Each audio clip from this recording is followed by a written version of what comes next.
அனைவருக்கும் வணக்கம். ஊர் நலம் என்ற தலைப்பில் இந்த ஊர் சந்தை நிகழ்வுகளில் ஒன்றாக இந்த நல உரை அரங்கு இங்கே கூடியிருக்கிறது. ஒரு பார்வையற்றவனை பின்தொடர்ந்தால் நன்றாக கண் தெரிந்தவர்களும் பார்வையற்றவர்களாகத்தான் இருக்க வேண்டியிருக்கும் என்ற ஒரு வாசகத்தை இணையதளங்களில், குறிப்பாக சமூக வலைதளங்களில் நான் அடிக்கடி படிக்க வேண்டியிருக்கிறது.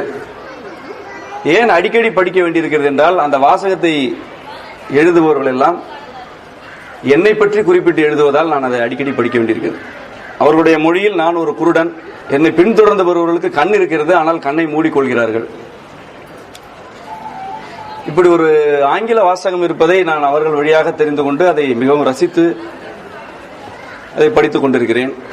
ஒரு முட்டாளை பின்தொடர்பவர்கள் புத்திசாலிகளாக இருந்தாலும் முட்டாள்களாகத்தான் வாழ்வார்கள் என்ற வாசகத்தையும் சமூக வலைதளங்களில் நீங்கள் கவனித்திருக்கலாம். இதைவிட கேவலமான வாசகங்களையும் நீங்கள் கவனித்திருக்கலாம். வாழ்த்துப்பா எழுதி பழகிய இந்த தமிழ் சமூகத்தில் வசவுப்பாக்களை எழுதக்கூடிய ஆங்கிலம், தமிழ் ஆகிய இரண்டு மொழிகளிலும் தேர்ச்சி பெற்ற விற்பனர்கள் உருவாகி இருக்கும் இந்த நவீன காலத்தில் மீண்டும் ஒரு முட்டாளாக, மீண்டும் ஒரு சரியான பார்வையற்றவனாக இந்த உரையை கேட்கும் அனைவரையும் அவரவர் ஊர்களை நோக்கி அழைத்து செல்லும் ஒரு மந்தை ஆடாக இந்த உரையை நான் துவங்குகிறேன். ஊர் திரும்ப வேண்டும். வெளிநாடுகளில் வேலை செய்பவர்கள், தமிழ்நாட்டில் அல்லது இந்தியாவின் பிற பகுதிகளில் பெரிய நிறுவனங்களில் பணியாற்றுபவர்கள் எல்லாம் அவரவர் ஊருக்கு செல்ல வேண்டும் என்ற கருத்தை நான் முதலில் சொன்ன பொழுது நான் ஏற்கனவே என் ஊருக்கு திரும்பி விட்டிருந்தேன்.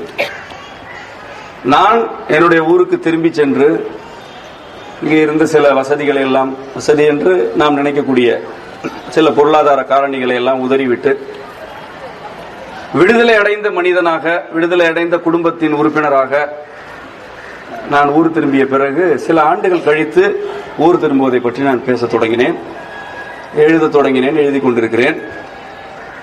நான் அடிக்கடி சொல்வதை போல 2006ஆம் ஆண்டு நான் தனி மனிதன். வேலையை விடுவோர் சங்கத்தில் நான் மட்டுமே இருந்தேன் என்னுடைய வட்டாரத்தில். இப்பொழுது நான் தனி மனிதனே அல்ல, எனக்கு பின்னால் ஒரு சமூகமே இருக்கிறது.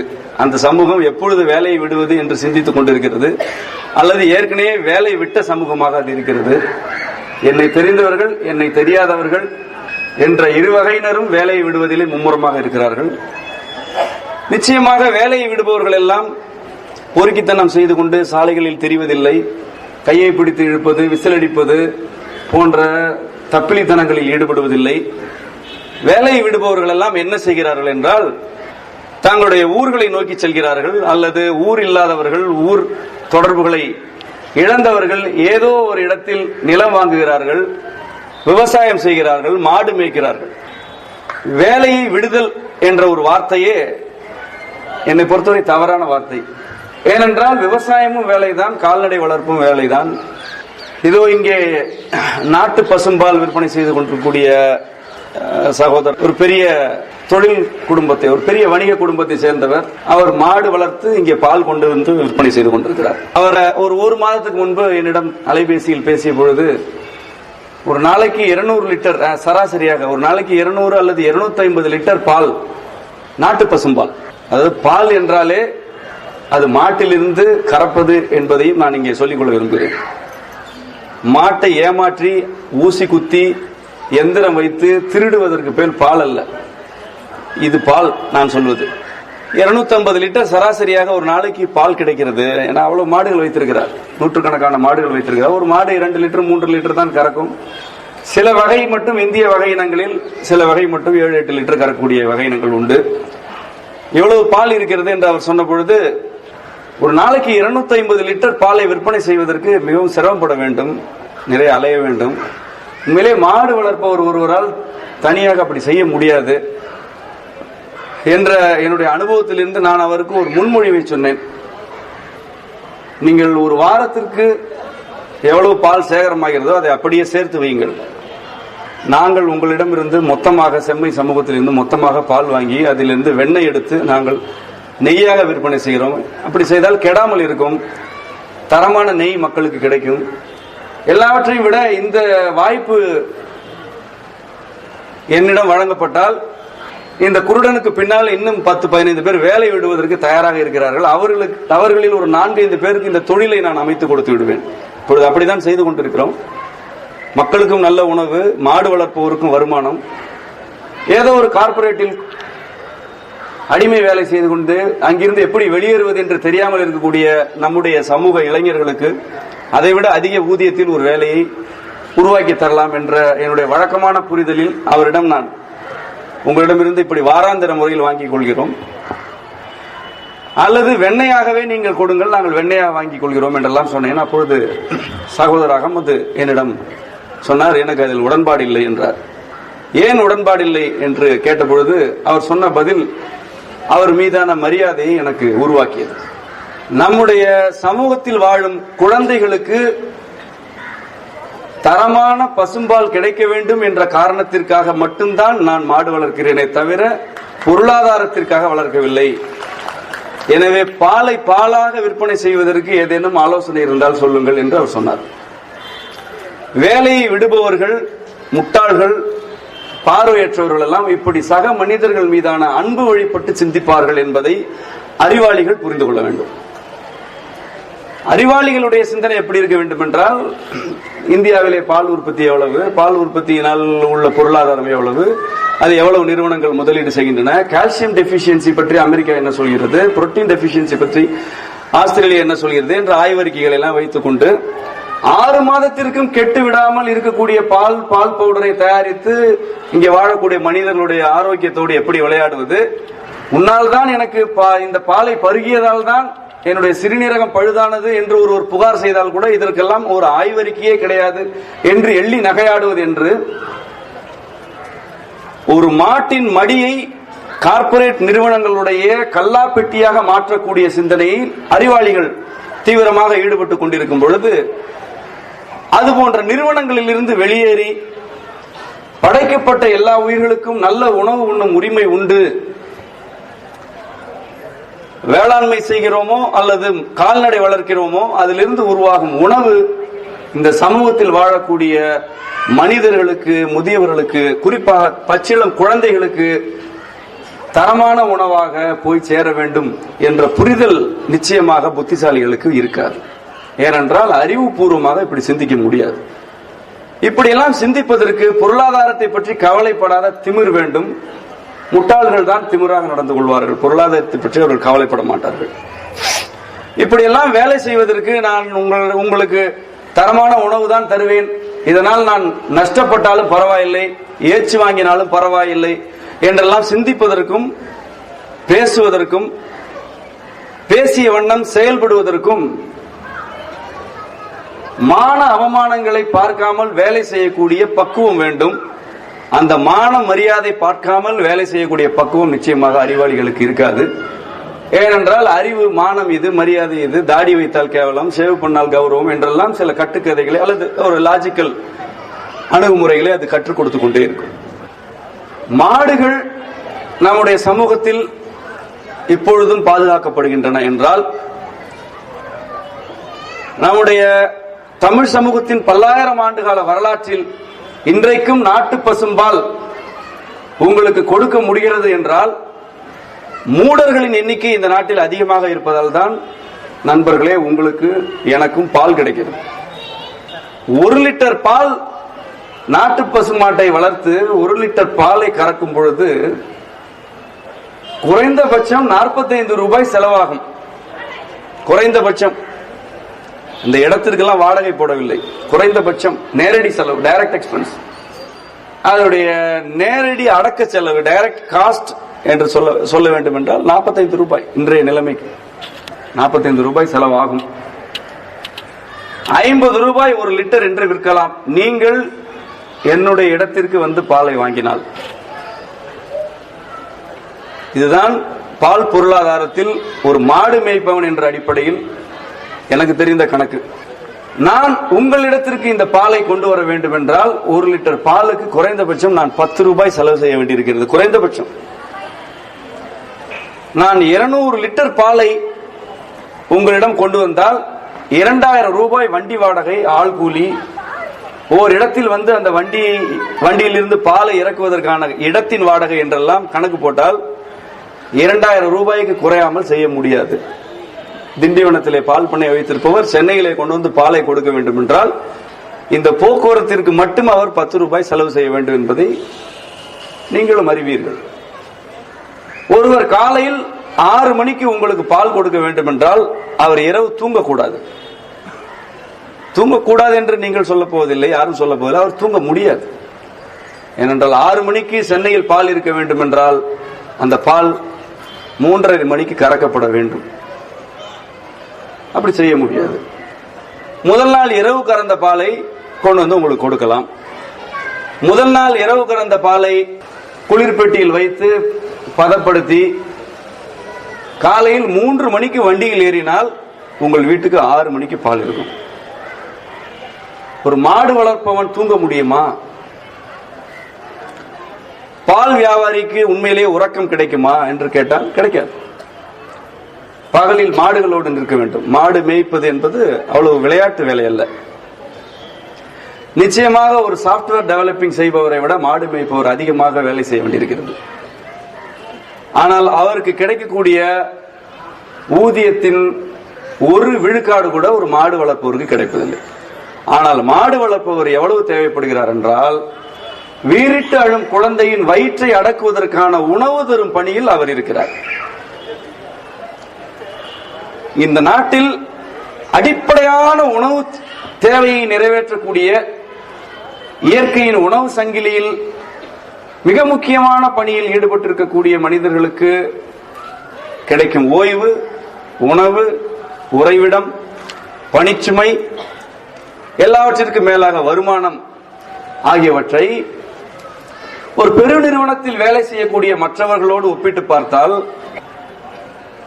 சிலர் வாங்கும் செருப்புக்கான விலையை விட குறைந்த ஊதியம் தான் பால் வியாபாரிகளுக்கு கிடைக்கும். இந்த கணக்குகள் எல்லாம் தெரிந்தவர்கள் தான் அந்த பெருநிறுவன வேலையை விட்டுவிட்டு மாடு வளர்த்துக் கொண்டிருக்கிறோம். இந்த கணக்குகள் எங்களுக்கு நன்றாக தெரியும். எங்களுக்கும் அமெரிக்க டாலரை பற்றி தெரியும். எங்களுக்கும் கொஞ்சம் ஆங்கிலம், கருப்பாக இருந்தாலும் எங்களுக்கும் கொஞ்சம் ஆங்கிலம் தெரியும். எங்களுக்கும் பொருளாதாரம் தெரியும். எங்களுக்கும் புதிதாக இறக்குமதி செய்யப்படக்கூடிய ஐபோனுடைய மாடலை பற்றியும் அந்த விலையை பற்றி தெரியும். எங்களுக்கு தெரியும், எல்லாம் தெரியும். தெரிந்து வேண்டாம் என்று விலக்கிவிட்டு ஊர்களை நோக்கி புறப்பட்டு விவசாயம் செய்து கொண்டு ஆடு மாடு மேய்த்துக் கொண்டிருப்பவர்கள் தான் குருடர்கள் என்றால் இங்கே பார்வை யாருக்கு இருக்கிறது என்று நான் கேட்கிறேன். கண்ணுடையவர்கள் காணக்கடவர்கள் என்று இயேசு பெருமான் சொன்னார். இந்த கண்ணுடையவர்கள் எதை கண்டு கொண்டிருக்கிறீர்கள்? பாலில் தண்ணீர் கலப்பது குற்றம் என்று பேசிய சமூகத்துடைய பிள்ளைகள் பாலில் யூரியா கலப்பதை பற்றி பேசியது உண்டா? பாலில் யூரியா கலக்கப்படுகிறது என்று எத்தனை செய்திகள் வர வேண்டும், எத்தனை ஆய்வுகள் இன்றும் செய்யப்பட வேண்டும். கண் இருப்பவர்கள் பாலில் யூரியா கலப்பதற்கு எதிராக என்றைக்காவது பேசியது உண்டா? அந்த பால் நிறுவனங்களின் வாசலில் நின்று முழக்கம் எழுப்பியது உண்டா? அல்லது அந்த பால் நிறுவன வாகனங்களை மறித்து எதிர்ப்பை பதிவு செய்தது உண்டா? தமிழ்நாட்டு மாடு வளர்ப்பவர்களே இந்த மாதிரியான நிறுவனங்களுக்கு பால் கொடுக்காதீர்கள் என்று சொன்னது உண்டா? குறைந்தபட்சம் என் குழந்தைக்கு இந்த பாலை வாங்கி தரமாட்டேன் என்ற சுயமரியாதை வழிபட்ட, சுய பாதுகாப்பு வழிபட்ட ஒரு சில்லறைத்தனமான முடிவையாவது எடுத்ததுண்டா? எதையும் செய்யவில்லை. ஆனால் தாடி வைத்தவர்கள், கருப்பர்கள், அரைகுறை ஆங்கிலம் பேசுபவர்கள், இன்னும் சுருக்கமாக சொன்னால் நம்மாழ்வார் போன்ற மூடர்களின் வழி வந்தவர்கள் இவ்வளவு வேலைகளையும் இன்றைக்கு செய்து கொண்டிருக்கிறோம். அந்த பால் நிறுவனங்களுக்கு எதிராக பேசுகிறோம். மாடு வளர்ப்பவர்களை அந்த பால் நிறுவனத்துக்கு பால் ஊற்றாதீர்கள் என்று சொல்கிறோம். வேறு எங்கு ஊற்றுவது என்றால் எங்களிடம் ஊற்றுங்கள் என்று அதற்கு மாற்று ஏற்பாடு செய்கிறோம்.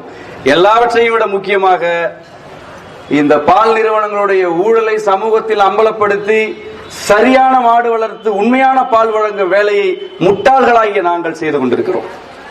இதுதான் முட்டாள்களுக்கும் அறிவாளிகளுக்கும் எப்பொழுதுமே இருக்கக்கூடிய வேறுபாடு. இந்த முட்டாள்களுக்கு விளைவை பற்றிய பயம் இருக்காது. ஏனென்றால் நாங்கள் அந்த பால் நிறுவனத்திற்கோ அல்லது அந்த பால் நிறுவனம் போடும் பிச்சைக்கோ அலைந்து அங்கு வேலை செய்ய போகிறவர்கள் அல்ல. ஏதாவது ஒரு கார்ப்பரேட் நிறுவனம் கோபித்துக் கொள்ளுமோ என்ற அச்சம் எங்களுக்கு கிடையாது. ஏனென்றால் கார்ப்பரேட் நிறுவனத்திடம் கோபித்துக் கொண்டு வெளியே வந்தவர்கள் நாங்கள். அவன் செருப்பால் அடிப்பானோ என்ற அக்கறையும் அச்சம் எங்களுக்கு இல்லை. நாங்கள் அவர்களை செருப்பால் அடித்து விட்டு வெளியே வருபவர்கள். வேறுபாடு உண்டு உங்களுக்கும் எங்களுக்கும். வேலையிலிருந்து விலக்கி விடுவானோ என்ற அச்சத்தில் வாழ்பவர்களுக்கும் வேலையிலிருந்து விலகுகிறேன் என்று சொல்பவனுக்கும் வேறுபாடு உண்டு. நீ யார் என்னை நீக்குவதற்கு, நான் உனக்கு பேப்பர் கொடுக்கிறேன் என்று சொல்லக்கூடிய திமிர் பிடித்தவர்கள் இந்த நாட்டில் மாடுகளை பாதுகாப்பார்கள், இந்த நாட்டின் இயற்கை வளத்தை பாதுகாப்பார்கள், இந்த பூமியின் மனித குலத்தின் எதிர்காலத்தை மூடர்கள் தான் பாதுகாக்கப் போகிறார்கள். அர்ஜென்டினா இந்த உலகமய புத்திசாலிகளால் சீரழிக்கப்பட்ட நாடுகளில் ஒன்று. அங்கிருந்த தொல் பழங்குடிகள் அமேசான் காடுகளில் இப்பொழுதும் அண்டி பிழைத்துக் கொண்டிருக்கக்கூடிய அந்த காட்டின் உயிரினங்களாக பழங்குடி மக்கள், அவர்கள் முன்வைத்த அறக்கோட்பாடுகள், அவர்கள் நவீனத்துக்கு எதிராக எழுப்பிய கேள்விகள் யாவும் நிராகரிக்கப்பட்டு மாடர்னைசேஷனை விட்டால் இந்த பூமிக்கு வேறு வழி கிடையாது என்ற மிகப்பெரிய பொய்யை அர்ஜென்டினா தனக்குள் சுமந்து கொண்டு இன்றைக்கு ஒரு விபச்சார நாடாக, ஓட்டாண்டி நாடாக இருக்கிறது. அந்த நாட்டில் ஒரு வினோதமான சூழலியல் சிக்கல் இருக்கிறது. இங்கே மாடு வளர்ப்பது சூழலுக்கு உகந்தது என்று நாம் பேசிக் கொண்டிருக்கிறோம். அர்ஜென்டினாவிலும் வேறு சில தென் அமெரிக்க நாடுகளிலும், மெக்சிகோ போன்ற நாடுகளிலும் மாடு வளர்ப்பதன் காரணமாகவே புவியின் சூழல் கெடுகிறது என்ற எதிர்ப்பு குரல்கள் உருவாகி இருக்கின்றன. மாடு வளர்த்தால் எப்படி புவிச்சூழல் கெடும்? கெடுமா கெடாதா என்றால் கெடும். ஓர் ஊரில் இயற்கையாக மரபு வழிபட்டு மாடு வளர்க்க முடிந்தால் ஒரு 5000 மாடுகள் வளர்க்கலாம். ஒரு ஊரில் அவ்வளவுதான் வளர்க்க முடியும். ஒரு கிராமத்தில் அதுவே மிகவும் அதிகம். 5000 மாடு வளர்க்கலாம். ஆனால் அர்ஜென்டினா மற்றும் அதை ஒத்த தென் அமெரிக்க நாடுகளில் ஒரு பெரும் பண்ணையில், ஒரு பெரும் மாட்டு பண்ணையில் 1,00,000 அல்லது 2,00,000 மாடுகள் ஓரிடத்தில் அடைக்கப்பட்டு வளர்க்கப்படுகின்றன. நண்பர்களே, அது மாடு வளர்க்கும் பண்ணை அல்ல, அதற்கு பெயர் மாட்டு இறைச்சி தொழிற்கூடம், பீஃப் இண்டஸ்ட்ரி. அது பீஃப் இண்டஸ்ட்ரி. கறிக்கு அனுப்புவதற்காக ஓரிடத்தில் 1,00,000 மாடுகள், 50,000 மாடுகள், 2,00,000 மாடுகளை ஓரிடத்தில் அடைத்து வைப்பது, அவ்வளவு மாடுகளுக்கும் தேவையான தீவனத்தை, நிலத்தடி நீரை உறிஞ்சி இயற்கையான ஆறுகளை கொள்ளையிட்டு குடிநீருக்கு கூட கொடுக்காமல் மாடுகளுக்கு புல் வளர்ப்பதற்காக அந்த நீரை பயன்படுத்தி மாடுகள் வளர்க்கப்படுகின்றன. இப்படி மாடு வளர்ப்பவர்கள் எல்லாம் பழங்குடிகளும் அல்ல, முட்டாள்களும் அல்ல, புத்திசாலிகள், கார்ப்பரேட் நிறுவனங்கள். உலகத்துக்கே மாட்டுக்கறி சமைத்து கொடுக்கக்கூடிய புத்திசாலிகள் தான் இப்படியான பீஃப் இண்டஸ்ட்ரி என்று சொல்லக்கூடிய கேட்டில் இண்டஸ்ட்ரியை வளர்த்துக் கொண்டிருக்கிறார்கள். வெறும் 5000 மாடுகள் மழையை மட்டுமே, தரிசு காடுகளையும் இயற்கை புல்வெளிகளையும் மட்டுமே நம்பி வளர்க்க முடியும் என்ற இடத்தில் அதைவிட 100 மடங்கு அல்லது 50 மடங்கு அதிகமான மாடுகள் ஓரிடத்தில் அடைக்கப்பட்டு அதற்கான நிலத்தடி நீர் உறிஞ்சப்பட்டு அதற்கான தீவனங்கள் செயற்கையான முறையில் தயாரிக்கப்படும் பொழுது அந்த இடத்தை சுற்றி வாழக்கூடிய லட்சக்கணக்கான மனிதர்களுக்கு குடிப்பதற்கு நீர் இல்லாமல் போய்கொண்டிருக்கிறது. இன்றைக்கு ஒரு மாடு வெட்டப்படுகிறது என்றால் அதன் இறைச்சி இன்னும் 1 வருடம் கழித்து கூட இங்கே இந்த பூமியில் வாழக்கூடிய புத்திசாலிகளால் உண்ணப்படுகிறது. 1 வருடத்திற்கு குளிர்பெட்டிகளில் அடைக்கப்பட்டு மாட்டு இறைச்சிகள் விற்பனை செய்யப்படுகின்றன. இந்த மாடுகள், லட்சக்கணக்கான மாடுகள் குறுகிய நிலப்பரப்பில் அடைத்து வைக்கப்படும் பொழுது அவற்றிற்கு உருவாகக்கூடிய உடல் நோய்களுக்கு வழக்கம் போல புத்திசாலித்தனமான தடுப்பூசிகள், ஆன்டிபயோட்டிக் மருந்துகள் செலுத்தப்படுகின்றன. மிக விரைவாக அவை எடை போட வேண்டும் என்பதற்காக அவற்றிற்கு ஊசி போடப்படுகிறது. தீவனங்கள், ஜெனட்டிக்கலி மாடிஃபைடு கிராப்ஸ், மரபணு மாற்றப்பட்ட பயிர்களுடைய தீவனம் இவ்வாறான வளர்ச்சி அடைந்த நாடுகளில் கால்நடை தீவனங்களுக்காக சாதாரணமாக பயன்படுத்தப்படுகிறது. இதெல்லாம் சட்டப்படியில் அங்கீகரிக்கப்பட்டது. ஒரு மக்காச்சோளம் இருக்கிறது என்றால் அந்த மக்காச்சோளத்தை மரபணு மாற்றம் செய்து மரபணு மாற்றம் செய்யப்பட்ட மக்காச்சோளத்தை கோழிகளுக்கும் மாடுகளுக்கும் கொடுப்பது அங்கே குற்றம் அல்ல. ஆக பயிர்களில் மரபணு மாற்றம் செய்யும் நடவடிக்கை, நீர் உள்ளிட்ட இயற்கை வளங்களை எல்லாம் சுரண்டும் பேராசை நடவடிக்கைகள் இவை அனைத்தும் எதற்காக என்றால் மாட்டுக்கறி சாப்பிடுவதற்காக, மாட்டு இறைச்சியை பன்னாட்டு தொழிலாக கார்ப்பரேட் இண்டஸ்ட்ரியாக மாற்றுவதற்காக இது நடந்து கொண்டிருக்கிறது. இந்த மாடுகள் ஒரே இடத்தில் சாணம் போட்டால் அதிலிருந்து உருவாகக்கூடிய மீத்தேன் வாயு இந்த மாடுகள் எங்கே இருக்கின்றனவோ அதற்கு மேலே இருக்கக்கூடிய வளிமண்டலத்தை சிதைக்கின்றன. உண்மைதான். இயற்கையாக படைக்கப்பட்ட உயிரினங்கள் சிதறலாக பரவலாக படைக்கப்பட்டன. ஒரு மாடு 10 கிலோ சாணம் போடுகிறது என்றால் அந்த 10 கிலோ சாணத்தை 2 நாட்களில் செரிப்பதற்கு தேவையான நுண்ணுயிரிகள் அந்த பூமியில் இருக்கிறது என்று அர்த்தம். இது இயற்கையாக மாடு வளர்ப்பவர்கள், இயற்கையாக காடு வளர்ப்பவர்களுக்கு தெரிந்தது, அல்லது அவர்கள் முட்டாள்கள் என்பவர்கள் அவர்களுக்கு தெரியாது. ஆனால் அது சரியாக நடக்கும். ஆனால் ஒரு இடத்தில் 1 லட்சம் மாடுகளை அடைத்து வைத்து 1 லட்சம் மாடுகளும் சாணம் போடும் பொழுது அந்த சாணத்தை இந்த நிலம் செரிக்குமா? அவ்வளவு நுண்ணுயிரிகள் அந்த நிலத்தில் உள்ளனவா என்றால் இல்லை. இந்த சாணத்திலிருந்து உருவாகக்கூடிய மீத்தேன் வாயு வளிமண்டலத்தை பாதிக்கிறது. மீத்தேன் வாயு என்பது கார்பன் டை ஆக்சைடை விட ஏறத்தாழ 23 மடங்கு அதிகமான கேடுகளை உடையது. இதனுடைய ஒரு மூலக்கூறு கார்பன் டை ஆக்சைடு 24 மூலக்கூறுகளுக்கு சமமானது என்று பல்வேறு பருவநிலை அறிவியலாளர்கள் கதறிக் கொண்டிருக்கிறார்கள். மாடு வளர்ப்புக்கு எதிராக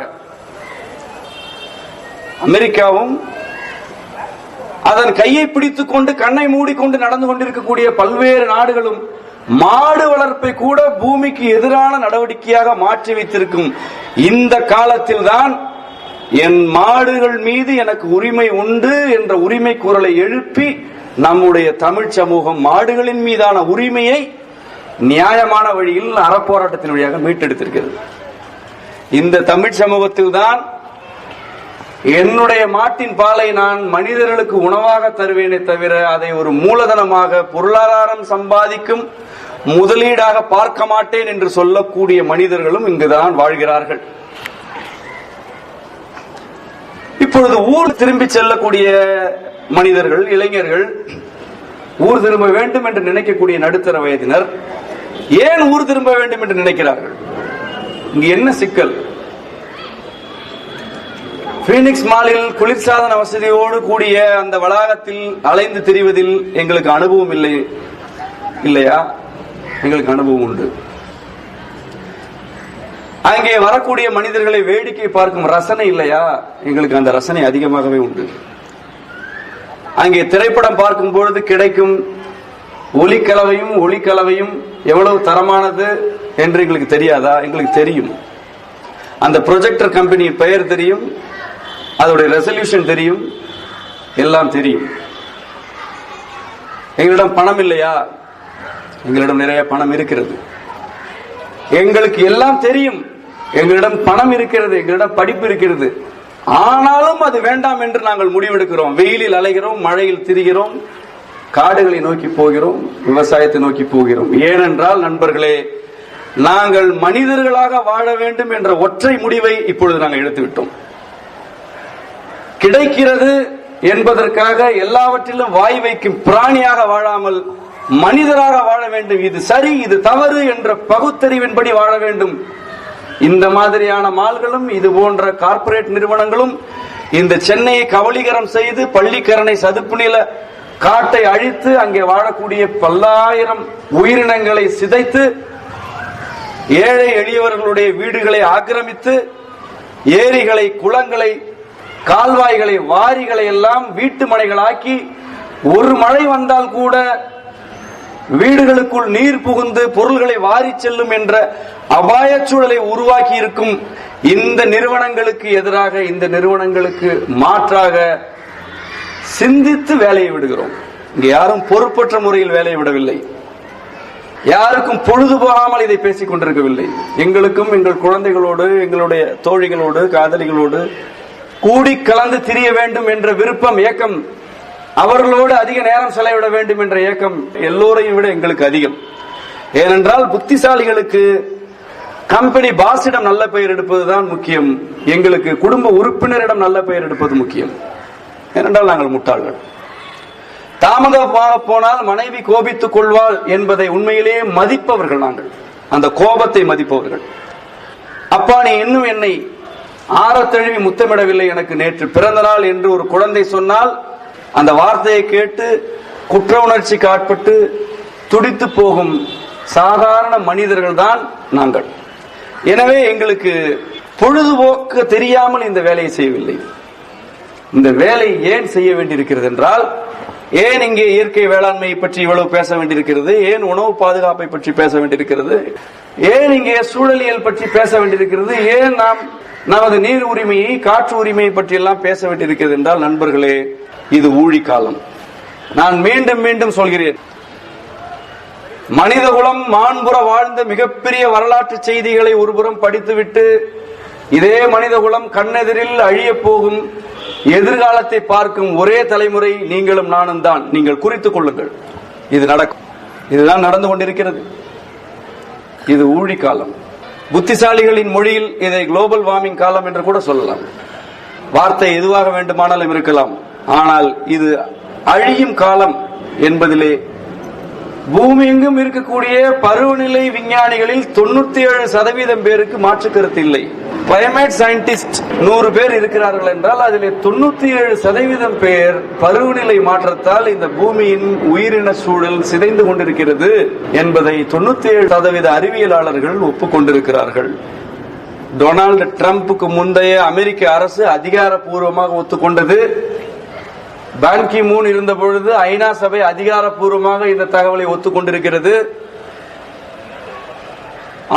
2015 ஆண்டு நடந்த பாரிஸ் பருவநிலை மாநாட்டில் உலக நாடுகள் அனைத்தும் இந்த உண்மையை அதிகாரப்பூர்வமாக ஒத்துக்கொண்டிருக்கின்றன.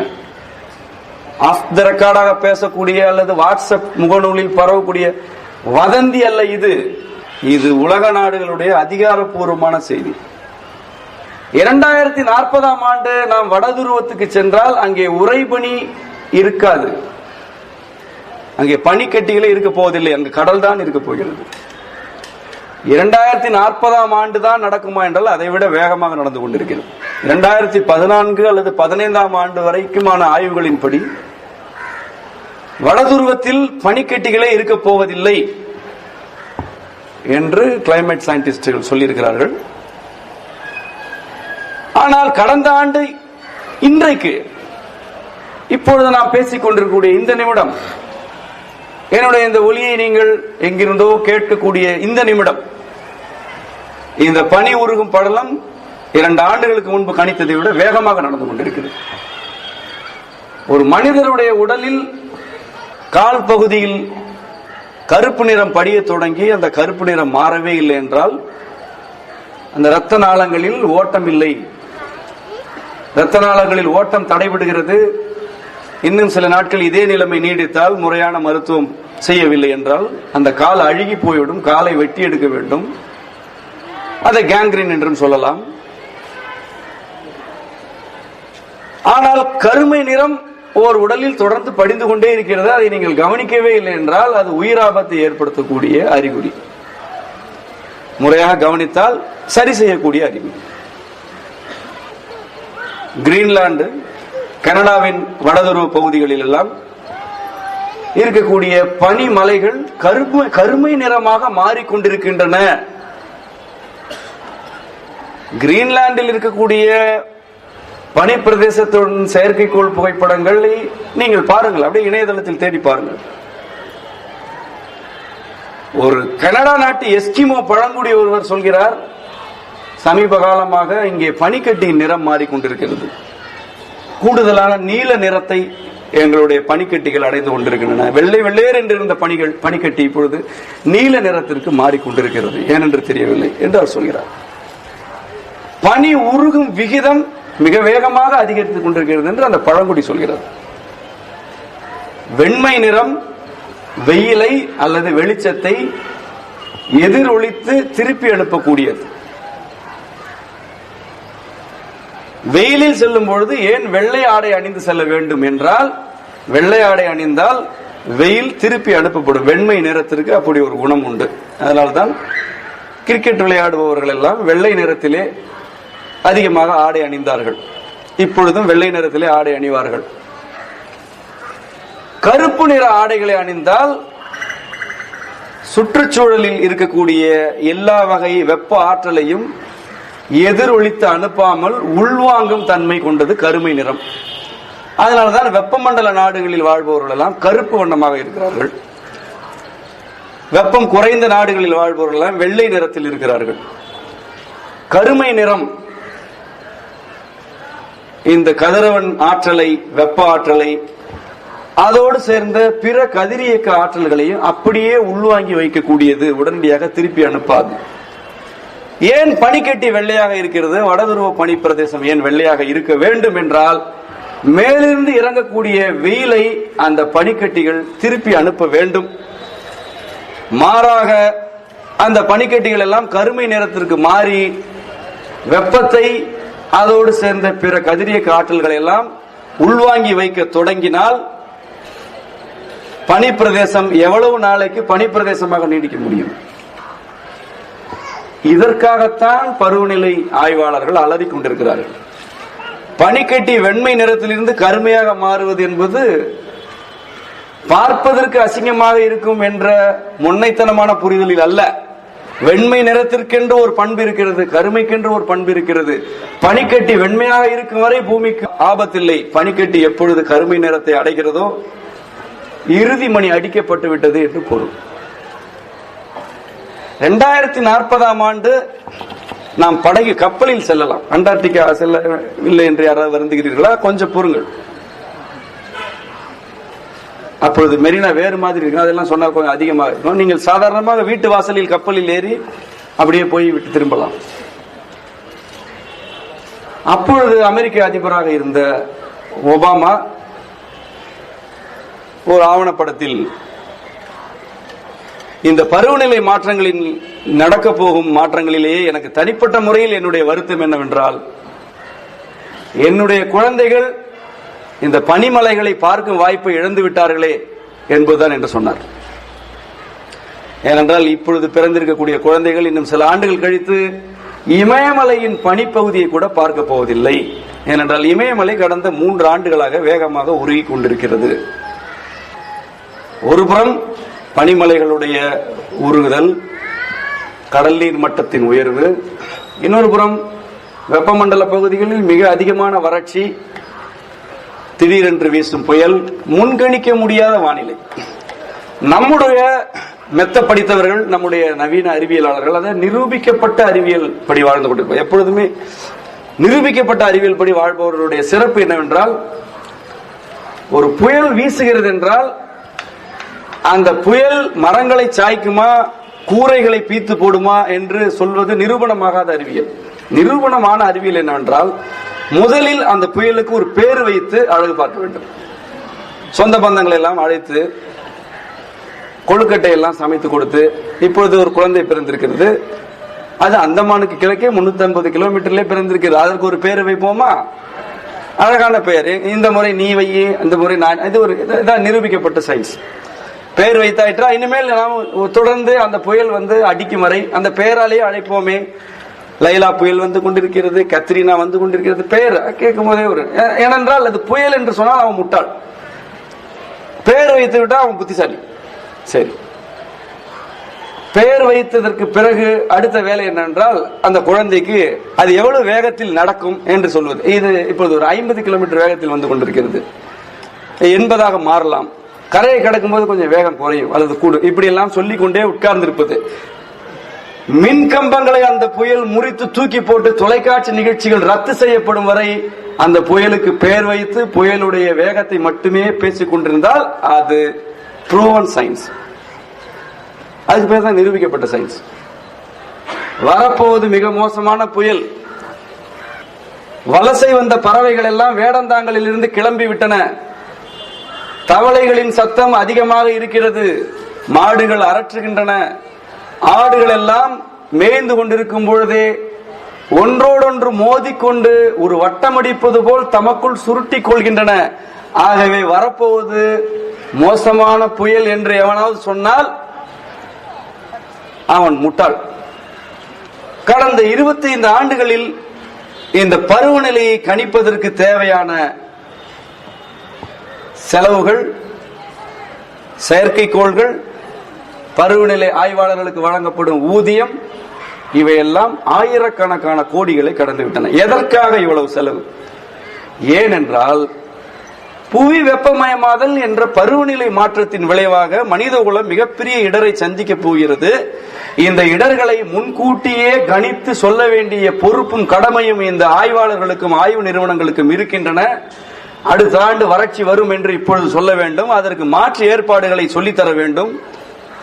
புயல் வரப்போகிறது என்றால் அந்த புயலுடைய தீவிரம் இப்படி இருக்கும் என்று மக்களை எச்சரித்து அவர்களை பாதுகாப்பான இடங்களுக்கு அனுப்பி வைக்க வேண்டும். அல்லது குறைந்தபட்சம் மரத்துக்கு கீழே காரை நிறுத்தாதே என்ற முன்னைத்தனமான ஒரு அறிவுரையாவது சொல்லி தொலைக்க வேண்டும். மரம் விழுந்து மின்கம்பங்கள் அருந்து போகும் வரைக்கும், இப்போ அந்த படத்தை பாத்தீங்களா, அப்படியே வந்துட்டு இருக்கு என்று ஒரு மனதுக்கு பிடித்தமான கதாநாயகி கேட்வாக் நடந்து வருவதை வேடிக்கை பார்க்கும் ரசிகனை போல் இருப்பதற்காக இவர்களுக்கு ஊதியம் வழங்கப்படவில்லை. முன்கணித்து சொல்ல வேண்டிய பொறுப்பும் கடமையும் இந்த அறிவியலாளர்களுக்கு, புத்திசாலிகளுக்கு உண்டு. எதை முன்கணித்து சொல்லியிருக்கிறார்கள்? இதோ இந்த வறட்சியில் நாம் நின்று கொண்டிருக்கிறோம் இந்த சென்னையிலே. இதை சொன்னார்களா? குடிநீருக்காக இந்த தமிழ்நாட்டு மக்கள் குடங்களோடு திரிய போகிறார்கள் என்று போனவரிடம் சொன்னவர்கள் உண்டா? அல்லது பெருமழை பெய்து எல்லா ஏரிகளும் நிரம்பிய போது இந்த ஏரி நீரை பாதுகாத்து வைப்பதற்கு தேவையான முன்னேற்பாடுகளை சொன்னவர்கள் உண்டா? 2015 ஆண்டு டிசம்பர் மாதம் பெய்த மழை, இந்த பூமி சேமித்து வைத்த நீர் 2016 ஆண்டு ஆகஸ்ட் மாதம் காலியாகிவிட்டது. மேட்டூரில் ஓனாய் ஒண்ணுக்கு போவது போல் தண்ணி வந்து கொண்டிருக்கிறது. இப்படியான ஒரு காவிரி ஆற்றின் வறட்சி நண்பர்களே நம்முடைய வாழ்நாளில் நாம் பார்த்திருக்கிறோமா? மேட்டூர் இப்படி வறண்டு போனதை பார்த்திருக்கிறோமா? சொன்னவர்கள் யார்? எதையும் சொல்வதில்லை. எந்த பருவநிலை மாற்றத்தையும் முன்கணித்து சொல்வதில்லை. ஆனால் தினசரி வானிலை அறிக்கை, ஒரு நாளைக்கு அத்தனை முறை வானிலை அறிக்கை வாசிக்கப்படுகிறது. ஆனால் இந்த வானிலை அறிக்கைகள் நம்முடைய தாகத்திற்கு இனி தண்ணீர் கிடைக்காது என்ற செய்தியை கூட சொல்லவில்லை. அவர்களுக்கு தெரியாதா என்றால் உறுதியாக சொல்கிறேன், அவர்களுக்கு தெரியும். அவர்களுக்கு எல்லாம் தெரியும், சொல்ல மாட்டார்கள். பருவநிலை மாற்றங்களை பற்றிய உண்மைகளை இந்த சமூகத்தில் முன்வைத்தால் பெருநிறுவனங்கள் தொடர்ந்து இயங்க முடியாத சூழல் வரும். நிறுவனங்களுக்கு கிராமங்களில் இடம் தர மாட்டார்கள். நிறுவனங்களுக்கு வேலைக்கு வருவதை மக்கள் குறைத்துக் கொள்வார்கள். இந்த நிறுவன பொருள்களை வாங்குவதை இந்த சமூகம் குறைத்துக் கொள்ளும். ஆகவே கார்ப்பரேட்டுகளுக்கு சேதாரம் ஏற்பட்டுவிடும் என்பதற்காக பருவநிலை மாற்றத்தை பற்றிய தகவல்கள் தெரிந்தும் மறைக்கப்படுகின்றன. இந்த தகவல்களை முழுமையாக படித்து உள்வாங்கிக் கொண்டு இந்த தகவல்களை எல்லாம் சமூகத்தில் பரப்பக்கூடியவர்களுக்கு இருக்கக்கூடிய இடர்பாடு என்னவென்றால், எந்த ஆய்வறிக்கையை முன்வைத்தாலும் சரி, யுனெஸ்கோ சொல்லியிருக்கிறது என்று சொன்னாலும் சரி, அது அமெரிக்க அரசு சொல்லியிருக்கிறது, இந்திய அரசு சொல்லியிருக்கிறது, சுற்றுச்சூழல் அமைச்சர் எதை வைத்தாலும் இதெல்லாம் ஒரு போலி அறிக்கை. அப்ப உண்மையான அறிக்கை என்ன? உண்மையான அறிக்கையை நான் எழுதி தருகிறேன். நான் அதை படித்து மனப்பாடமாகிவிட்டேன். உண்மையான அறிக்கை என்னவென்றால், 20ஆம் நூற்றாண்டு தான் மனிதர்களுடைய பொற்காலம். விதி 1.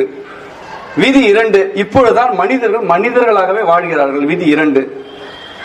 விதி 3, முன்பெல்லாம் 26 வயது தான் சராசரி ஆயுளே, இப்பொழுது 65. 2051 77. இது விதி 3. விதி 4, பன்னாட்டு நிறுவனங்களும் நவீன தொழில்நுட்ப வளர்ச்சிகளும் தான் உங்களை வாழ வைத்துக் கொண்டிருக்கின்றன.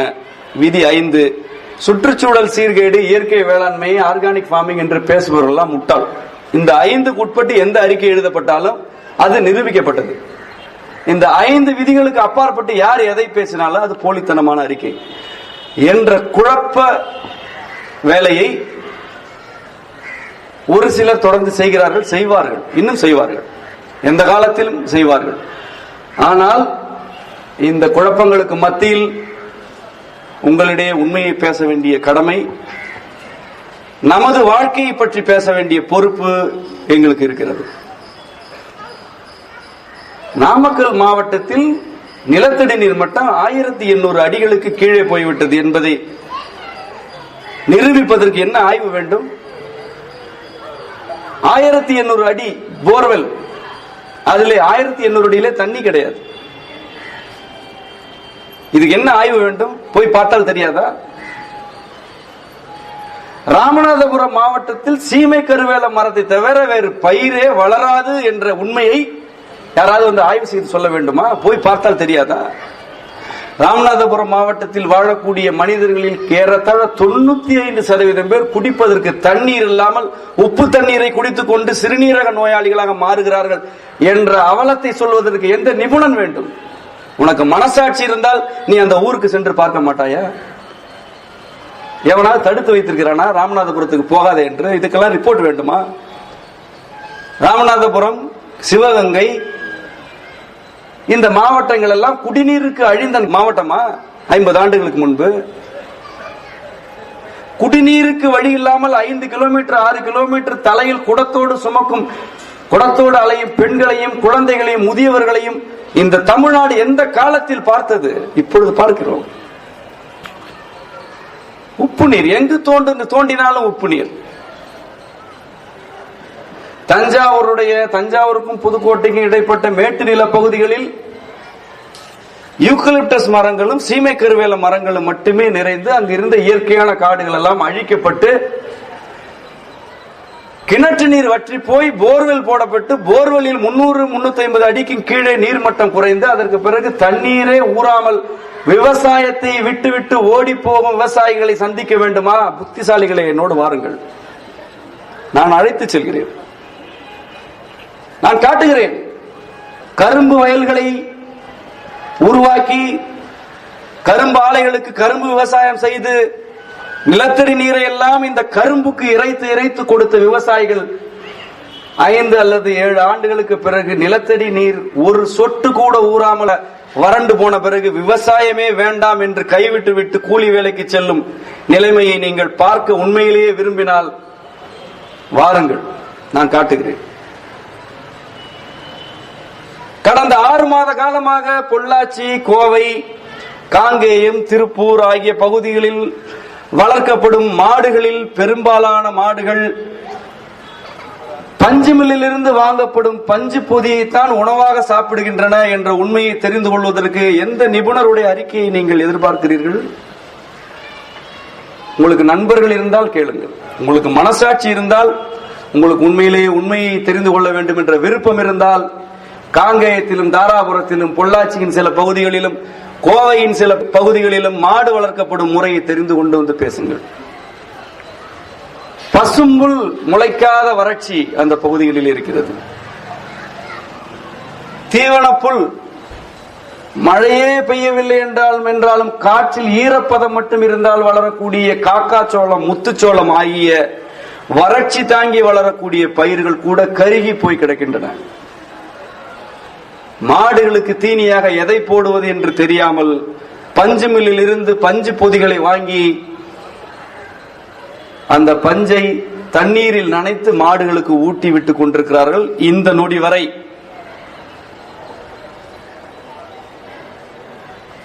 இந்த பகுதிகளில் எல்லாம் ஒரு காளைக்கன்று பிறந்தால் 3வது நாள் 2000 ரூபாய்க்கு கசாப்பு கடைக்கு விற்கப்படுகிறது. நிரூபிக்க வேண்டுமா? என்ன நிரூபணம் தேவை? வாருங்கள், கோயம்புத்தூருக்கு வரணும். நான் ஒரு நாடோடி, நான் ஊராக சென்று பார்த்து விட்டு வந்து பேசுபவன். உட்கார்ந்து குளிர்சாதன வசதி செய்யப்பட்ட அறையிலே டவுன்லோட் செய்து படித்து விட்டு பேசக்கூடிய புத்திசாலி அல்ல. நான் நேரில் பார்த்து விட்டு வந்து பேசுகிறேன். இந்த வறட்சி உருவாகும் என்று சொன்ன மேதை யார்? அல்லது இந்த வறட்சி உருவான பிறகு இதைத்தான் செய்ய வேண்டும், இனி இந்த வறட்சியை சமாளிப்பதற்கான தீர்வுகள் இவை என்று சொன்ன நிபுணர் யார்? யார் இருக்கிறார்கள்? மேட்டூர் என்ற ஊரில் வாழக்கூடிய மனிதர்கள், அங்கே இருக்கக்கூடிய அனல் மின் நிலையம், அதை சுற்றி இருக்கக்கூடிய பல்வேறு தொழிற்சாலைகளில் இருந்து உருவாகும் கரியினாலும் ரசாயனம் கலந்த புகையினாலும் அந்த பகுதியில் வாழ முடியாத சூழல் உருவாகி கொண்டிருப்பது, அல்லது புற்றுநோய்க்கும் சிறுநீரக நோய்களுக்கும் ஆளாகி செத்துக் கொண்டிருப்பதை நீங்கள் தெரிந்து கொள்வதற்கு நீங்கள் மேட்டூருக்கு வாருங்கள். ஏன் மேட்டூரை பற்றி படிக்கிறீர்கள்? போவோம், நான் அழைத்து செல்கிறேன். அந்த மேட்டூரிலே அணைக்கட்டை சுற்றி இருக்கக்கூடிய அத்தனை தொழிற்சாலைகளையும் பார்ப்போம், சந்திப்போம்.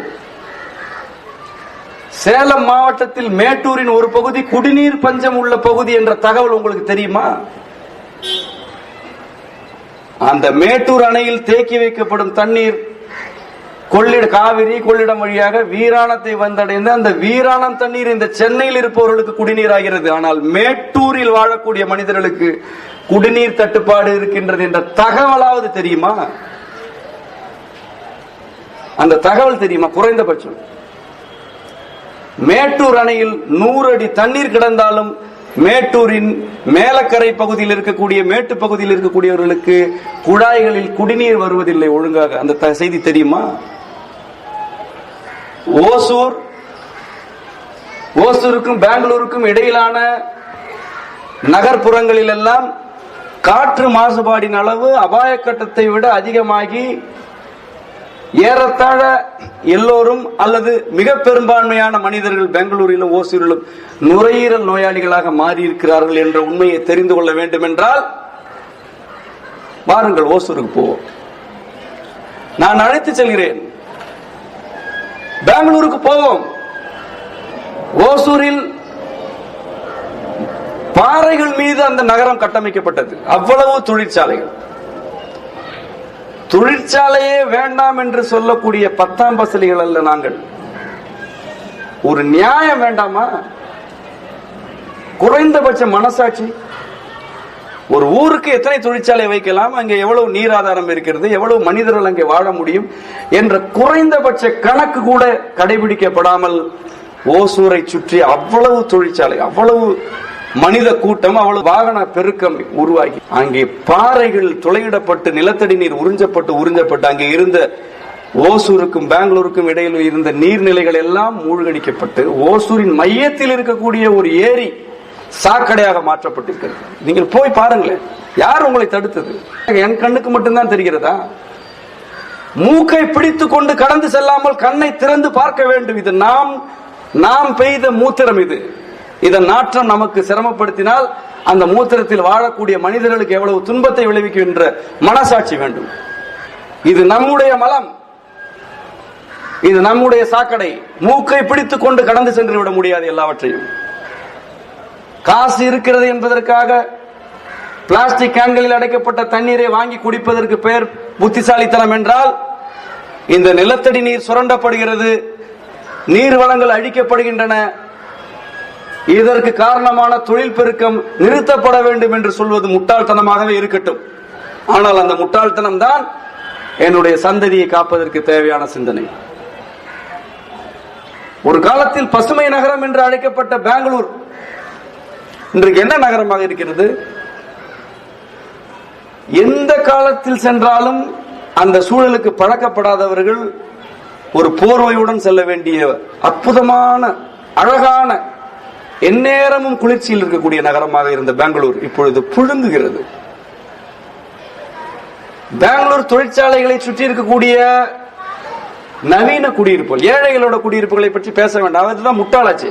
படித்தவர்கள் ஒரு மாதத்துக்கு 2 லட்சம் ரூபாய் 3 லட்சம் ரூபாய் சம்பாதிக்கக்கூடிய படித்தவர்கள், மேல் நடுத்தர வர்க்கத்தினர் 1 கோடி ரூபாய்க்கு மேலான விலையை கொடுத்து வாங்கி இருக்கக்கூடிய பிளாட்டுகளில் காலையில் கதவை திறந்து வைத்தால் மதிய நேரம் கரித்துகள்கள் அந்த சுவர்களிலும் தரைகளிலும் வெண் தரைகளிலும் படுகின்றன. இதை கூட்டுவதற்கும் இதை சுத்தம் செய்வதற்குமே கூடுதலான நேரத்தையும் ஆற்றலையும் அங்கே வாழக்கூடிய மனிதர்கள் செலவிடுகிறார்கள் என்ற தகவலை தெரிந்து கொள்வதற்கு எவன் வந்து ஆய்வறிக்கை தர வேண்டும்?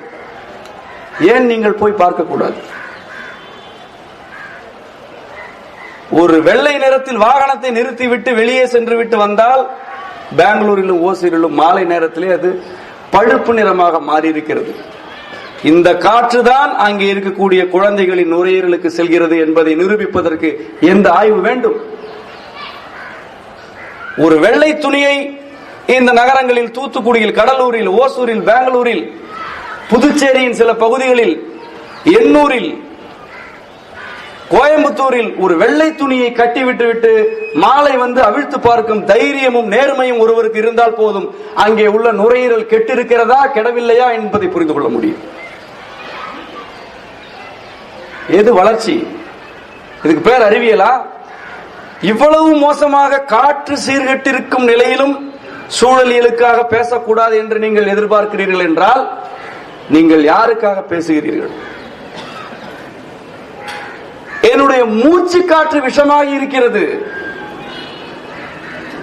புற்றுநோய்க்கு அடுத்தபடியாக பன்னாட்டு மருத்துவத்துறையினர் அவிழ்த்து விட போகும் மருத்துவத்துறை நுரையீரல் மண்டலத்துக்கான மருத்துவத்துறை. சீக்கிரமே சில கருவிகள் எல்லாம் வரப்போகிறது. ரத்த அழுத்தம் நீங்களே சோதித்துக் கொள்ளும் கருவி உங்களிடம் இருப்பது போல, சர்க்கரையை நீங்களே சோதித்துக் கொள்ளும் கருவி உங்களிடம் இருப்பது போல, உங்களுடைய நுரையீரலுடைய மூச்சு விடும் திறனை சோதிக்கும் கருவி தயாராகிவிட்டது. மிக விரைவில் விற்பனைக்கு வர இருக்கிறது. இது அறிவியல் தொழில்நுட்பத்தின் வளர்ச்சி என்று எவராவது சொன்னால் அதை நான் ஏன் ஒத்துக்கொள்ள வேண்டும்? இதுதான் இந்த மனித குலத்திற்கு தேவையான கண்டுபிடிப்பு என்று யாராவது சொன்னால் அதை எப்படி ஏற்க முடியும்? என்னுடைய காற்று ஏன் நஞ்சானது என்ற கேள்விக்கு நீ பதில் சொல்லவே இல்லை. ஆனால் என் நுரையீரலை சோதிப்பதற்கு மேலும் ஒரு கருவியை தயாரித்து என்னிடமிருந்து பணம் பிடுங்க பார்க்கிறார். நான் மீண்டும் அதே கேள்வியை கேட்கிறேன். முட்டாள்தனமாக மீண்டும் மீண்டும் கேட்ட கேள்வியை கேட்டுக்கொண்டே நிற்கிறேன். என்னுடைய குடிநீர் ஏன் நஞ்சானது? என்னுடைய காற்று ஏன் நஞ்சானது? அதற்கு பதில் சொல். இந்த நீரை குடிக்காதே, என்னுடைய கம்பெனி நீரை குடி என்று நீ சொன்னால் என்னுடைய கேள்விக்கு அது பதில் அல்ல. என்னுடைய குடிநீர் ஏன் நஞ்சானது? அதற்கு பதில் சொல்.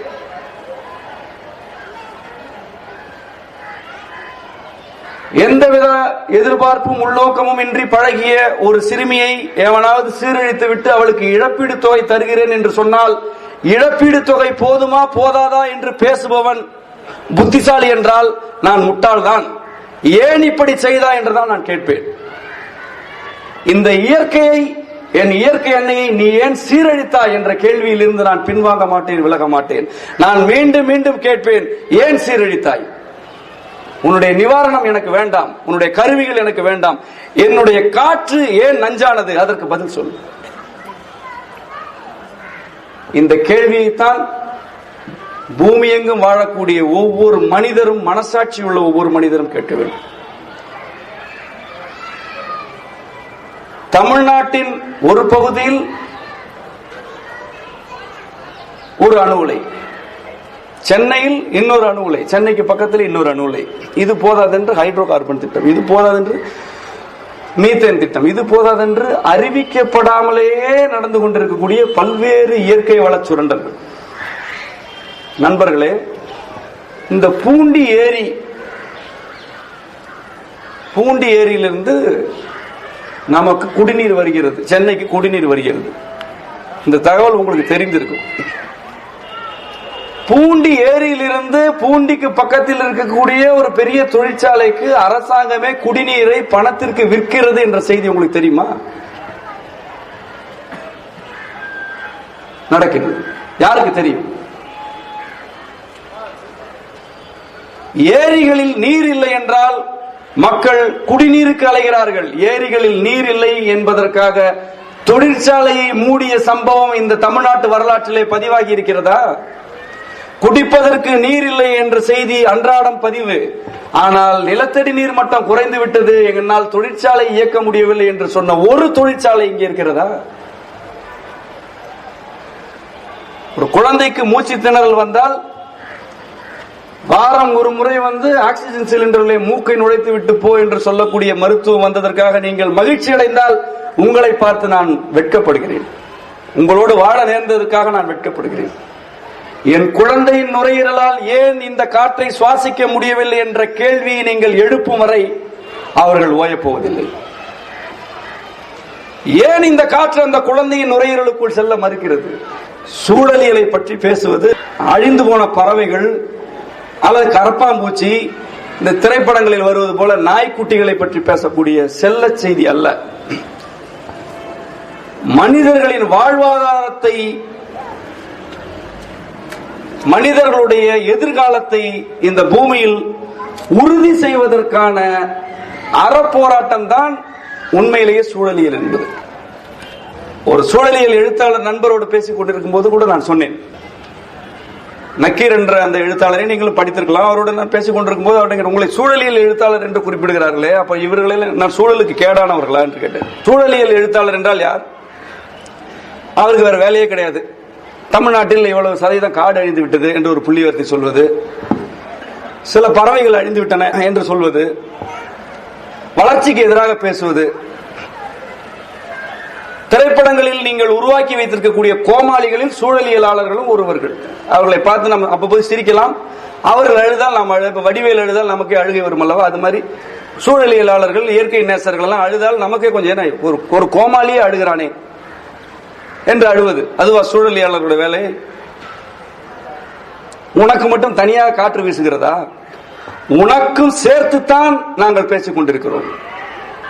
உன் குழந்தைக்கும் உன் சந்ததிக்கும் சேர்த்துத்தான் நீர் வேண்டும், காற்று வேண்டும், உணவு வேண்டும் என்று பேசுகிறோம். சூழலியல் எழுத்தாளர் என்று தனியாக எவரும் இல்லை, எவரும் இருக்க வேண்டாம். இந்த சமூகத்தில் வாழக்கூடிய ஒவ்வொரு குழந்தையும், ஒவ்வொரு பெரியவரும், ஒவ்வொரு இளைஞரும் சூழலியலாளர் தான். தமிழர்களுடைய மரபில் ஒரு புன்னை மரத்தை தன்னுடைய தங்கை என பேசுகிறாள் ஒரு பெண். ஒரு மரத்தின் கீழே காதலனோடு கட்டி பிடிக்கும் போது அவள் சொல்கிறாள், இந்த மரம் என்னுடைய தங்கையை போன்றது,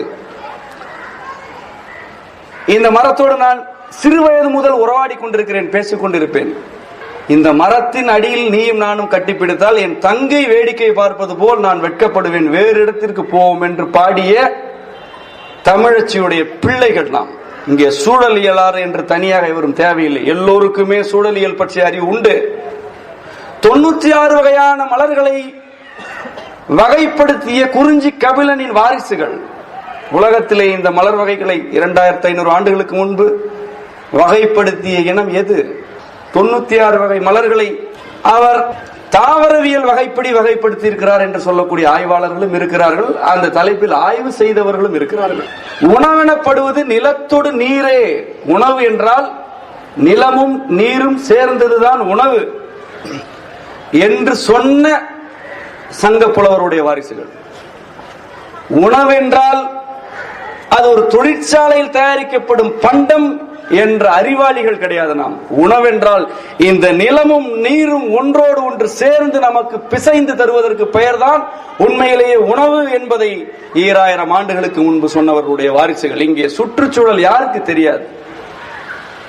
எல்லாருக்கும் தெரியும். ஒரு மாடு இருந்தால் அந்த மாட்டின் சாணத்தை வரட்டியாக தட்டி அடுப்பெரித்து எல்பிஜியும் வேண்டாம், கொல்பிஜியும் வேண்டாம் என்று திமிராக வாழ தெரிந்த தொழில்நுட்பத்துக்கு சொந்தக்காரர்கள். நீ மானியத்தை நிறுத்தினால் நாங்கள் எல்லாம் வயிற்றிலே ஈர துணியை போட்டுக்கொண்டு செத்து போவோம் என்று நினைக்கிறாயா? உலகத்தையே அச்சுறுத்தி கொண்டிருக்கக்கூடியது பாசில் ஃபியூவல் எக்ஸ்பிளாய்டேஷன், படிம உயிர் எரிபொருள். அது மீத்தேன் வாயுவாக வெளிப்படலாம், அல்லது ஹைட்ரோ கார்பன் என்ற ஒரு விரிந்த பொருள் அது இருக்கலாம். நிலத்துக்கு கீழே இருக்கக்கூடிய உயிர்ம படிமங்களில் இருந்து வெளியாகும் காற்று நிலத்துக்கு மேலே திறந்து விடப்பட்டால், சுரங்கங்கள் அதிகமாக தோண்டப்பட்டால், பெட்ரோலிய எண்ணெயாக அது அதிகமாக உறிஞ்சப்பட்டால், பூமி தன்னுடைய அச்சு விதிகளில் இருந்து சுத்தமாக மாறி போகும் என்பது 50 ஆண்டுகளுக்கு முன்பே அடிக்கப்பட்ட எச்சரிக்கை மணி. நியாயமாக நாம் நம்முடைய எரிபொருள் சிந்தனையை மாற்றியிருக்க வேண்டும், அதிக வாகனங்களை உற்பத்தி செய்திருக்க கூடாது, வாழ்க்கை முறையே மாற்றியிருக்க வேண்டும். ஆனால் இப்பொழுது கட்டுக்கடங்காமல் போய்விட்டது நிலைமை. இந்த நிலையில் விளைநிலங்களில் வந்து அதே உயிர்ம படிவத்தை பாசில் ஃபியூவலை எடுக்க வருகிறேன் என்று சொல்ல முடிகிறது என்றால் சம்பள பேச்சுவார்த்தையா நடக்கிறது? இங்கே என்ன போனஸ் கேட்டு போராடி கொண்டிருக்கிறார்களா?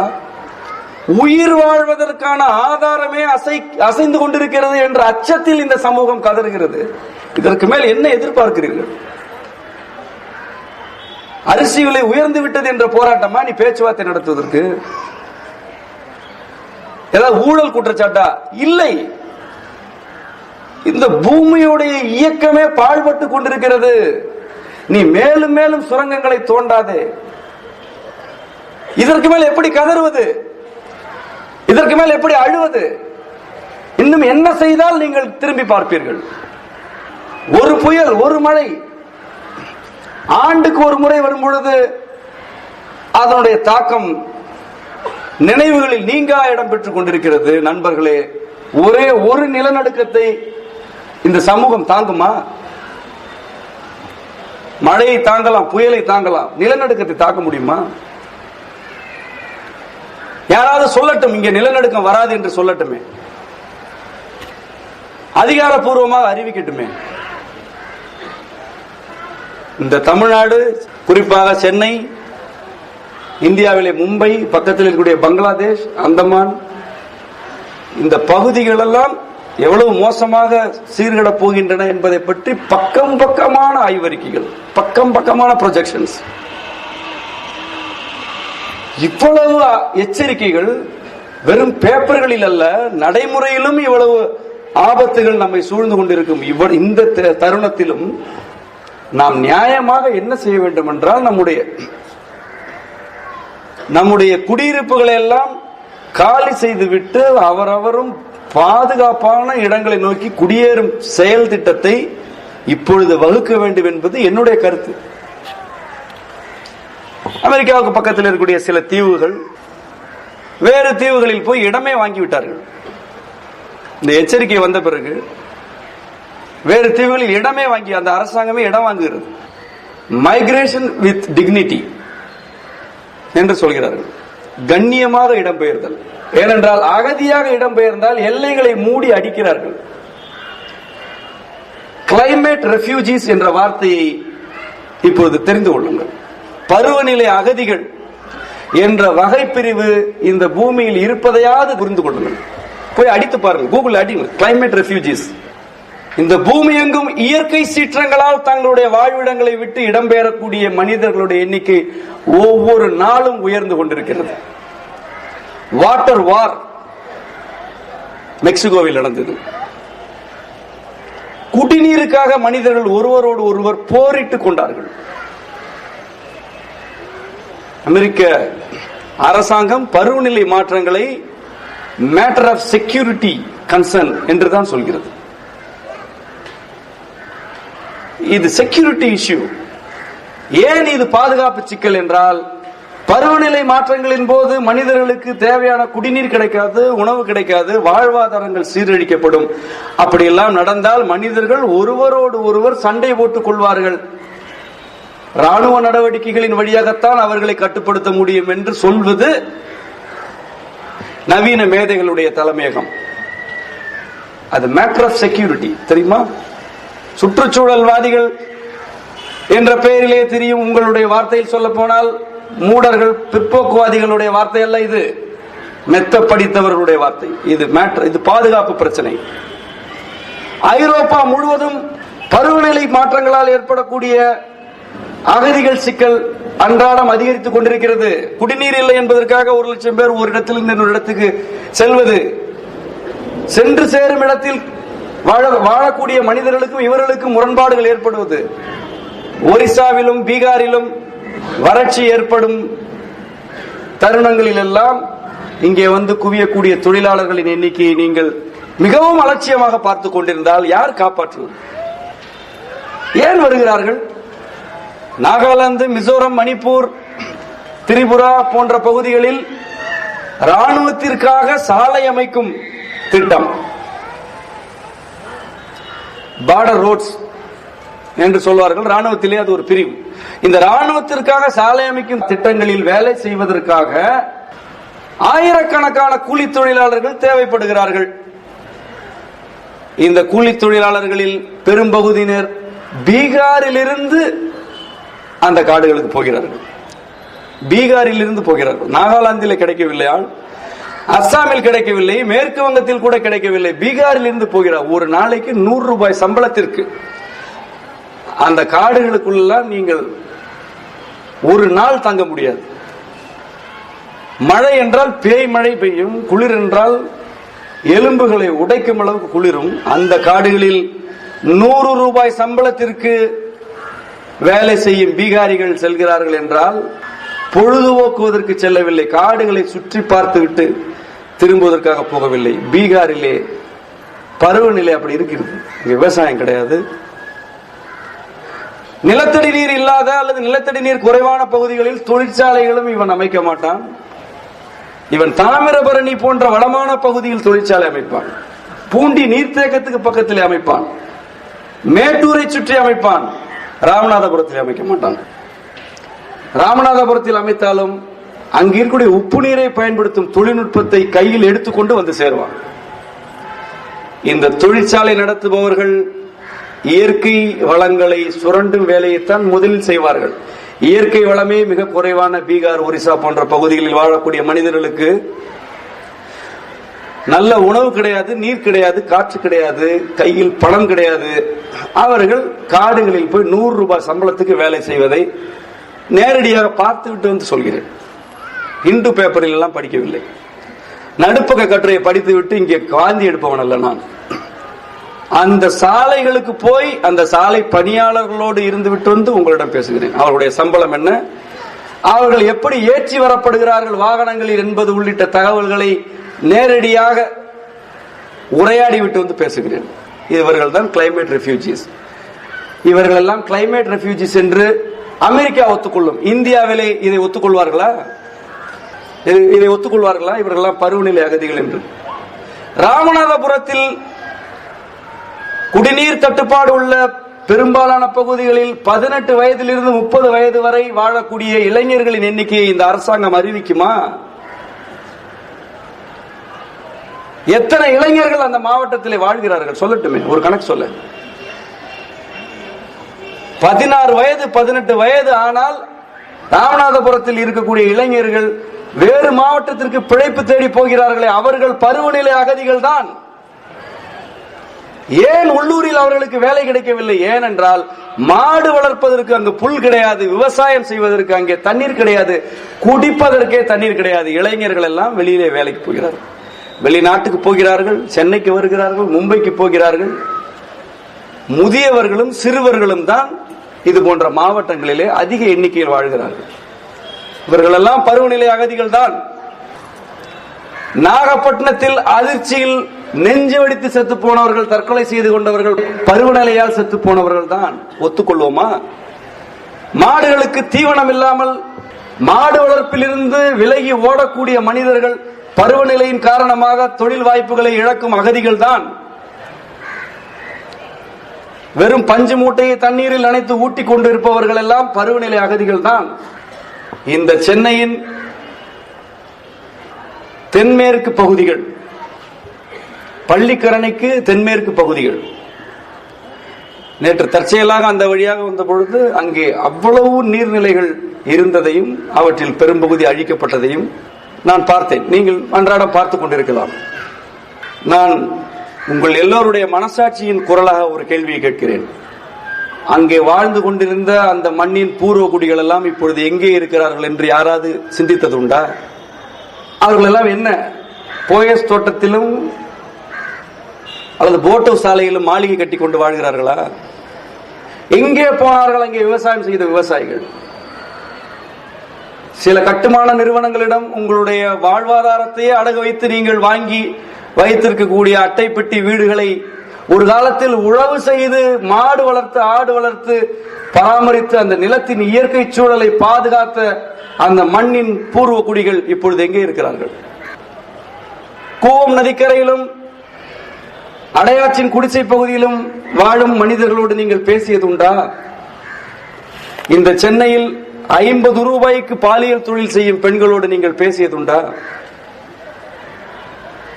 150 ரூபாய்க்கு கூப்பிட்டால் கையில் குழந்தையோடு வரக்கூடிய பாலியல் பெண்களோடு நீங்கள் பேசியது உண்டா?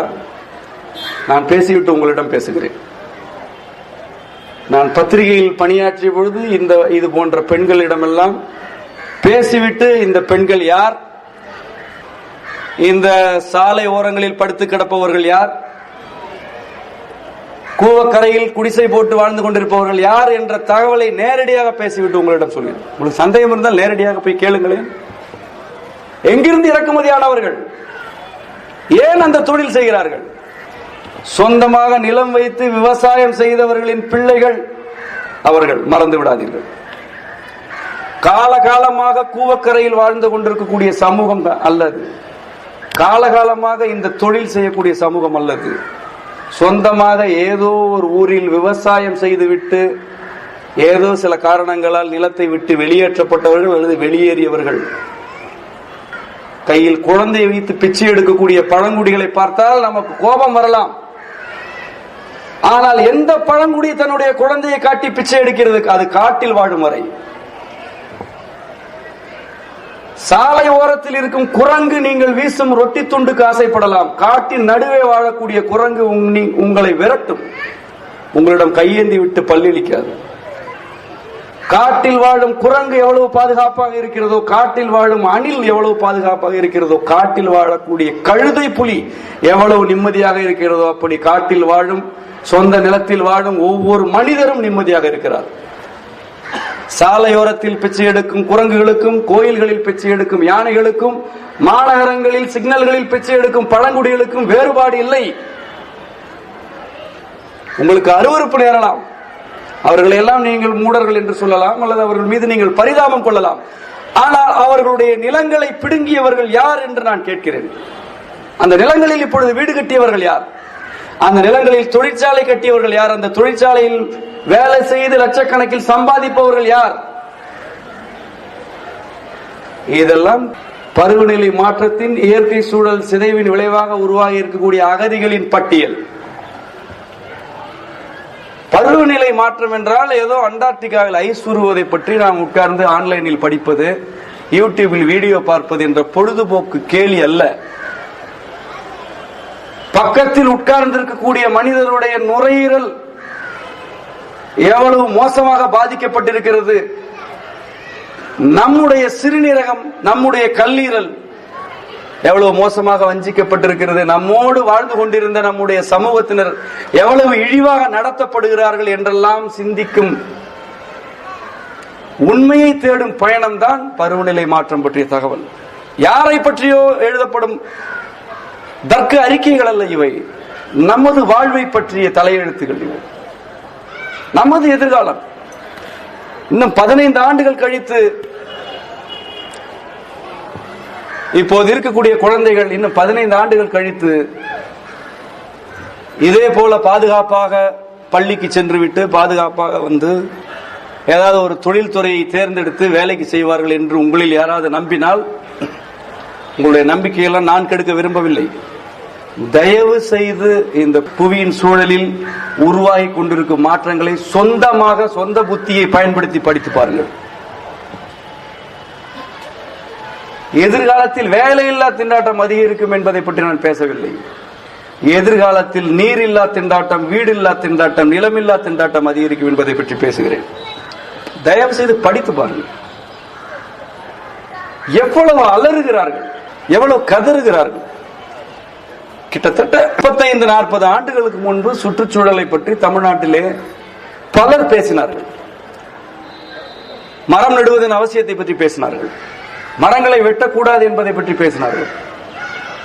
30 ஆண்டுகள் 35 ஆண்டுகளுக்கு பின்பு நாம் வந்து சேர்ந்திருக்கும் இடம் கல்யாண வீட்டில் ஒரு மரக்கன்று பரிசு தருவது. இந்த 35 ஆண்டுகளில் தமிழ்நாட்டின் இயற்கையான கானகங்களில் கணிசமானவை அழிக்கப்பட்டன, நாம் தடுக்கவில்லை. இந்த 35 ஆண்டுகளில் திட்டமிட்டு நம்முடைய காடுகளில் யூக்கலிப்டஸ் மரங்களும் சீமை கருவேல மரங்களும் பரப்பப்பட்டன, நாம் தடுக்கவில்லை.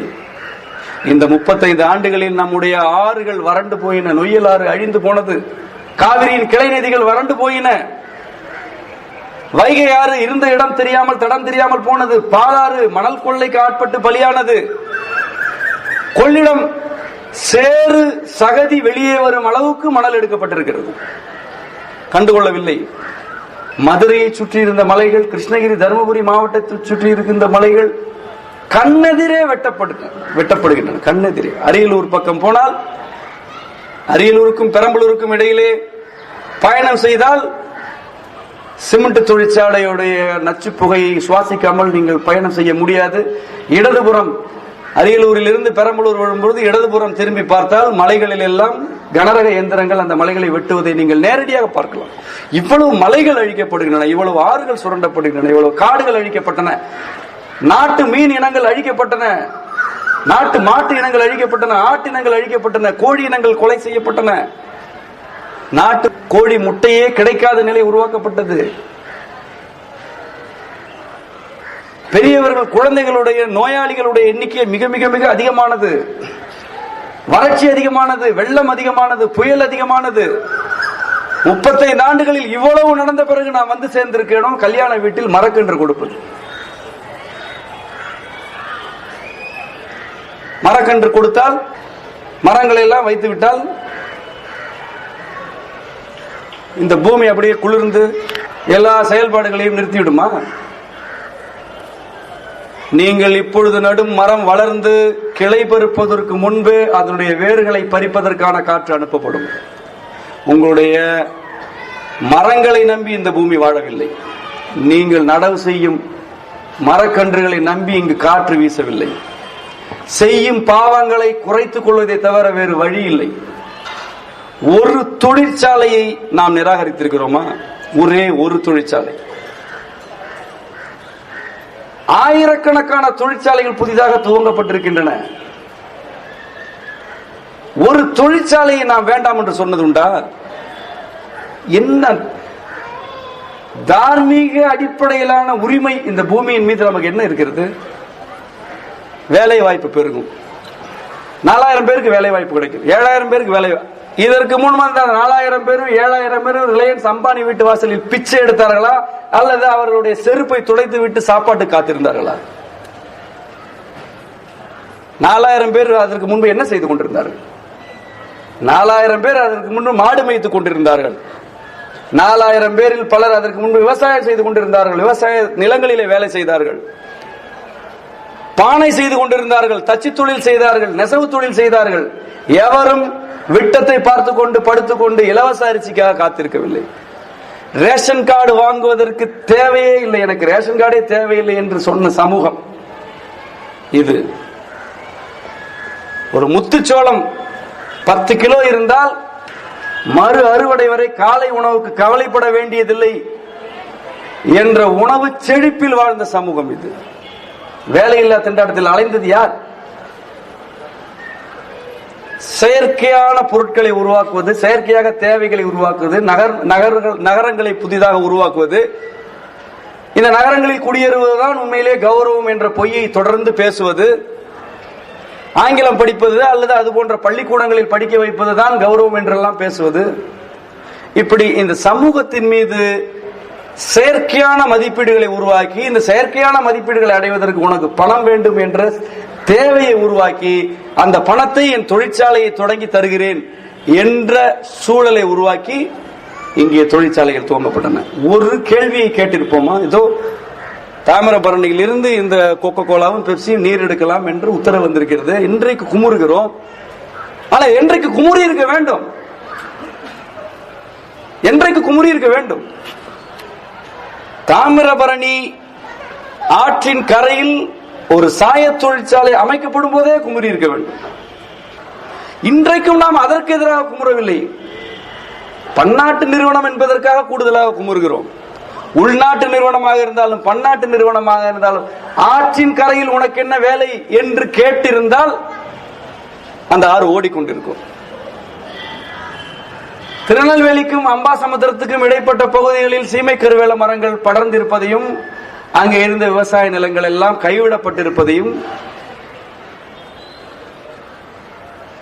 திருநெல்வேலிக்கும் அம்பாசமுத்திரத்துக்கும் இடைப்பட்ட பகுதிகளில் ஏற்கனவே இருந்த நாட்டு கால்நடை செல்வங்கள் வெகுவாக எண்ணிக்கையில் குறைந்திருப்பதையும் பார்ப்பதற்கு நீங்கள் நேரில் சென்றால் போதும். கன்னியாகுமரிக்கு தெற்கே நாகர்கோயிலுக்கும் கேரள பகுதிகளுக்கும் இடையே இருக்கக்கூடிய பகுதிகளில் ஏன் சீமை கருவேல மரங்கள் அதிகமாக இல்லை என்று தெரிந்து கொள்ள வேண்டுமா? நீங்கள் நேரில் சென்று பார்க்க வேண்டும். கன்னியாகுமரி மாவட்டம் மட்டும் தமிழ்நாட்டில் ஒரு தனி நாடாக இயங்கிக் கொண்டிருக்கிறது. அங்கு மட்டும் ஏன் பசுமை மாறா காடுகள் இருக்கின்றன என்று தெரிந்து கொள்ள வேண்டுமா? அறிக்கைகளை படிப்பதை நிறுத்திவிட்டு நீங்கள் நேரில் போக வேண்டும். எவர் ஒருவர் இந்த நிலத்துக்கும் தனக்குமான உறவை, தாய்க்கும் பிள்ளைக்குமான உறவாக உண்மையிலேயே உணர்கிறாரோ அவருக்கு எவரும் எதையும் கற்றுத்தர வேண்டிய தேவையில்லை. எவர் ஒருவர் இந்த நிலத்திற்கும் நீருக்கும் காற்றுக்குமான உறவை ஒரு கம்பெனி முதலாளிக்கும் தொழிலாளிக்குமான உறவாக மட்டுமே புரிந்து கொண்டிருக்கிறாரோ அவரை எவராலும் காப்பாற்ற முடியாது. இப்போதும் கேரளாவிலும் அதன் எல்லையோர பகுதிகளிலும் மழை பெய்கிறது என்றால், இப்போதும் கர்நாடகாவின் குடகு பகுதியில் மழை பெய்கிறது என்றால் அங்கே இருக்கக்கூடிய மக்கள் முட்டாள்கள். மூடர்கள் வாழும் நாடுகளில் மாதம் மும்மாறி பெய்து கொண்டிருக்கிறது. புத்திசாலிகளின் நிலப்பகுதிகளில் ஆண்டுக்கு 2 மழை கூட பெய்வதில்லை. ஏனென்றால் மூடர்கள் மரங்களை வணங்கிக் கொண்டிருக்கிறார்கள். ஒரு பெரிய மீன் குடகு ஆற்றில் கிடைத்தால் அந்த மீனை வணங்கிவிட்டு மீண்டும் ஆற்றிலே விடுகிறார்கள்.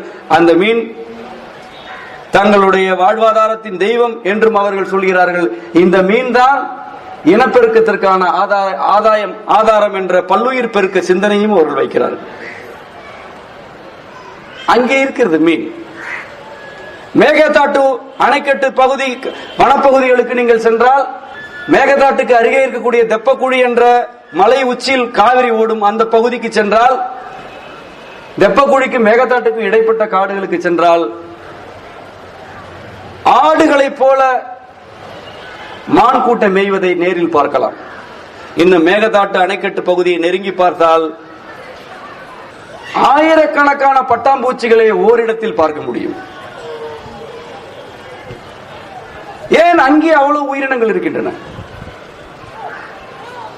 சத்தியமங்கலம் பண்ணாரி கோயில் அடிவாரத்தில் இருந்து அந்த திம்பம் மலைச்சாலையில் ஏறி திம்பத்தை அடைந்து அதன் பிறகு தலைமலை வழியாகவோ அல்லது ஆசனூர் வழியாக தாளவாடி வழியாகவோ பயணம் செய்தால் இடையே கர்நாடக எல்லை பகுதி வரும், சிறிது தூரத்தில் தமிழ்நாடு எல்லை பகுதி வரும், மீண்டும் கர்நாடக எல்லை பகுதி வரும். கண்ணை மூடிக்கொண்டு காற்றை மட்டும் சுவாசித்துக் கொண்டு நீங்கள் சொல்லலாம் இது தமிழ்நாடு பகுதி, இது கர்நாடக பகுதி என்று. எங்கே நல்ல காற்று குளிர்ச்சியாக வீசுகிறதோ அது கன்னட வனப்பகுதி. எங்கே வறண்ட காற்று வீசுகிறதோ, கண்ணை திறந்து பார்த்தால் எங்கே மரங்களின் எண்ணிக்கை குறைவாக இருக்கிறதோ அது தமிழ்நாடு எல்லை பகுதி. நான் உங்களை அழைக்கிறேன், வந்து பாருங்கள். மேட்டூருக்கு பக்கத்தில் இருக்கக்கூடிய பாலாறு என்ற பாலத்தில் இருந்து மாதேஸ்வரன் கோயில் இருக்கக்கூடிய மாதேஸ்வரன் மலை வரைக்கும் பயணம் செய்வதற்கு நீங்கள் தயாராக இருந்தால்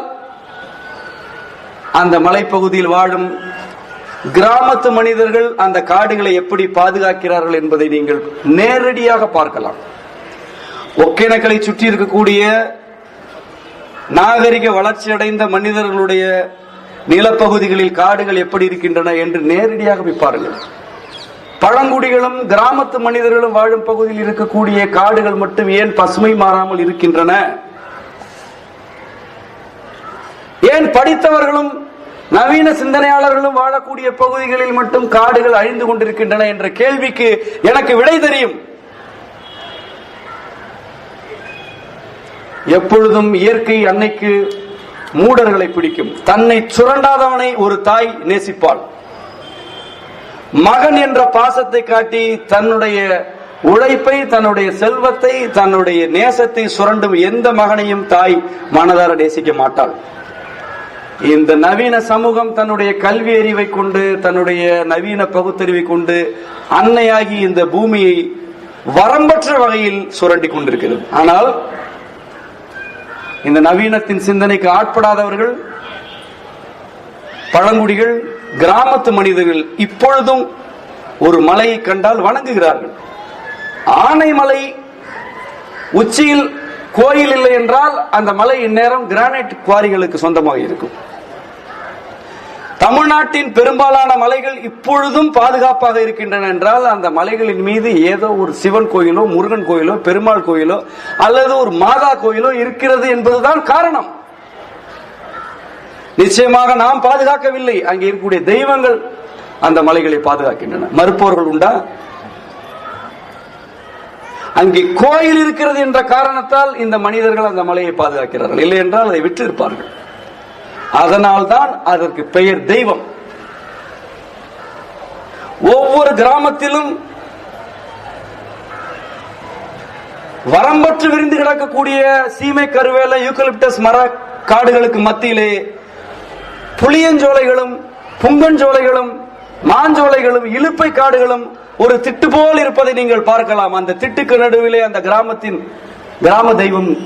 தெய்வத்தின் கோயில் இருப்பதையும் நீங்கள் பார்க்கலாம். ஒவ்வொரு கிராமத்தில் இருக்கக்கூடிய எல்லைச்சாமி, ஒவ்வொரு கிராமத்தில் இருக்கக்கூடிய கருப்பசாமி அல்லது ஏதேனும் ஒரு கிராம தெய்வம் இருக்கக்கூடிய பகுதியிலே மரம் வெட்டப்படுவதில்லை.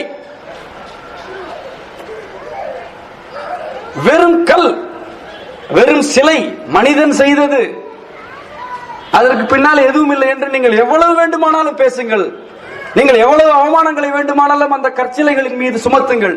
ஆனால் நான் மீண்டும் மீண்டும் சொல்வேன், அந்த வெறும் கல் 10 மரங்களை பாதுகாத்துக் கொண்டிருக்கிறது. உன்னால் முடிந்ததா?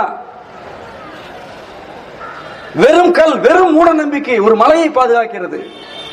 வெறும் காட்டு மிராண்டி ஒரு ஆற்றை பாதுகாக்கிறான். ஒரு முட்டாள் ஒரு நதியை பாதுகாக்கிறான். உன்னால் பாதுகாக்க முடிகிறதா?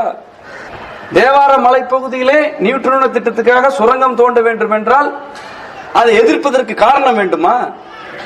நீ என் தோட்டத்திலே உன்னுடைய எந்திரங்களை செலுத்தி குழி தோண்டுவாய் என்றால் எதிர்ப்பதற்கு நான் காரணம் சொல்ல வேண்டும். என் தோட்டத்தை அழிப்பதற்கு நீ காரணம் சொல்ல மாட்டாய், அழிக்காதே என்று சொல்வதற்கு நான் காரணம் சொல்ல வேண்டும்.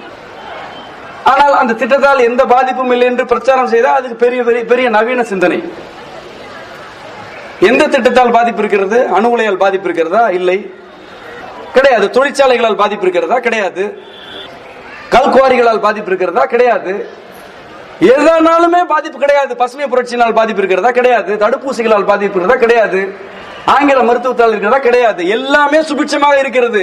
ஏன் இவ்வளவு பிரச்சனை இருக்கிறது? எந்த மலையும் வெட்டலாம், எந்த ஆற்றையும் சுரண்டலாம், எந்த காட்டையும் அழிக்கலாம், தவறு கிடையாது. ஆனால் ஏன் இந்த பூமியிலே சூழல் மாறிக்கொண்டிருக்கிறது? அதுக்கு ஒரு பதில் வேண்டும் அல்லவா? ஏன் காற்று நஞ்சாகி கொண்டிருக்கிறது? ஏன் உணவு நஞ்சானது? ஏன் நோயாளிகளுடைய எண்ணிக்கை அதிகரித்தது? ஏன் நம்மோடு வாழ்ந்த உயிரினங்கள் இந்த மண்ணுலகை விட்டு கிட்டத்தட்ட தற்கொலை செய்வது போல் செத்துக் கொண்டிருக்கின்றன? கூட்டம் கூட்டமாக கரை ஒதுங்கும் அந்த திமிங்கலங்களின் பிணங்களை பார்த்து கூட உங்களுக்கு மனம் பதறவில்லை என்றால், நாளைக்கு இதே கடற்கரையில் குவிய போகும் மனித பிணங்களை பார்த்து கதறுவதற்கு உங்களுக்கும் எனக்கும் அவகாசம் இருக்கும் என்று நீங்கள் நம்புகிறீர்களா? அணு உலை கூடங்குளத்துக்கு பக்கத்திலே டால்பின்கள் செத்து கரை ஒதுங்கிய போது இது எப்பொழுதும் நடக்கும் நிகழ்வு என்றார்கள். நியூசிலாந்திலே ஒதுங்கினால் இது எப்பொழுதும் நடக்கும் நிகழ்வு. கூட்டம் கூட்டமாக ஆழ்கடலில் மட்டுமே வாழும்படி படைக்கப்பட்ட அந்த உயிர்கள் கரை நோக்கி வந்து மீண்டும் தண்ணீருக்குள் தூக்கி வீசினாலும் மீண்டும் கரையை நோக்கி வந்து துடித்து சாவதை பார்க்கும் பொழுது கூட நாம் தவறு செய்கிறோம் என்று ஒத்துக்கொள்ளாத மனிதர்கள் ஒரு காலத்திலும் நம்மை காப்பாற்ற மாட்டார்கள். அவர்கள் எவ்வளவு படித்திருக்கலாம், அவர்கள் பெரிய சிந்தனையாளர்களாக இருக்கலாம், ஆனால் அவர்கள் அறத்துக்கு புறம்பாக சிந்திக்கிறார்கள். இந்த கடலில் பவளப்பாறைகளுடைய தோற்றத்திற்கும் வளர்ச்சிக்கும் ஏறத்தாழ 50 கோடி ஆண்டுகள், பூமியில் 50 கோடி ஆண்டுகளாக பவளப்பாறைகள் ஒரு உயிர் சூழலை உருவாக்கி வைத்திருந்தன. 50 கோடி ஆண்டு. இந்த பவளப்பாறைகளில் பாதி பவளப்பாறை இனத்தை வெறும் 30 ஆண்டுகளில் நாம் அழித்திருக்கிறோம். 50 கோடி ஆண்டு கால பூமியின் வரலாற்றில் நீடித்த ஓர் உயிர் சூழலை வெறும் 30 ஆண்டுகளில் பாதிக்கும் அதிகமாக அழித்திருக்கிறோம் என்றால், நண்பர்களே, இது எதுவுமே பிரச்சனை இல்லையா? பவளப்பாறையை நம்பி வாழக்கூடிய சிறு உயிரினங்கள், சிறு மீன்கள் அழிந்து கொண்டிருக்கின்றன. ஆழ்கடலில் வாழக்கூடிய மீனினங்கள் அழிகின்றன. கச்சா எண்ணெய் இங்கே சென்னையின் ஓரத்தில் கொட்டியதால் நாம் எல்லாம் குமுறுகிறோம். பூமி எங்கும் கச்சா எண்ணெயை எடுத்து பணம் சம்பாதிக்கக்கூடிய எல்லா நாடுகளும் இந்த கேவலத்தை தான் செய்து கொண்டிருக்கின்றன. என்றைக்காவது குமுறி இருக்கிறோமா? அதிகபட்சமாக பெட்ரோல் விலை உயர்ந்தால் நமக்கு கோபம் வரும். பெட்ரோலுக்கும் நமக்குமான உறவு அந்த பணம் அல்ல. பெட்ரோலுக்காக கடல் வளமும், பெட்ரோல் பொருளாதாரத்திற்காக ஒவ்வொரு நிலத்திலும் வாழக்கூடிய தொல்குடிகளுடைய வாழ்வாதாரமும் பாதிக்கப்படும் பொழுது, அழிக்கப்படும் போது நாம் கண்டுகொள்ளவில்லை. ஏதோ நம்முடைய கடற்கரையிலே வந்து கொட்டி விட்டார்கள் என்பதற்காக குமுறுகிறோம். நமக்கு நியாயம் கிடைக்காது. எப்பொழுது அண்டை வீட்டுக்காரனுடைய நெருப்பை அணைப்பதற்கு நீ பதறுகிறாயோ அப்பொழுது உன் நெருப்பை அணைப்பதற்கு ஆள் அனுப்பு என்பதுதான் விதி. நாமே தீ வைப்போம், அல்லது தீ வைப்பதை கண்டும் காணாமல் இருப்போம், அல்லது அந்த தீயிலிருந்து பொருளாதார ஆதாயங்களை பெறுவோம், அதிலே நாம் சமைப்போம், சாப்பிடுவோம்.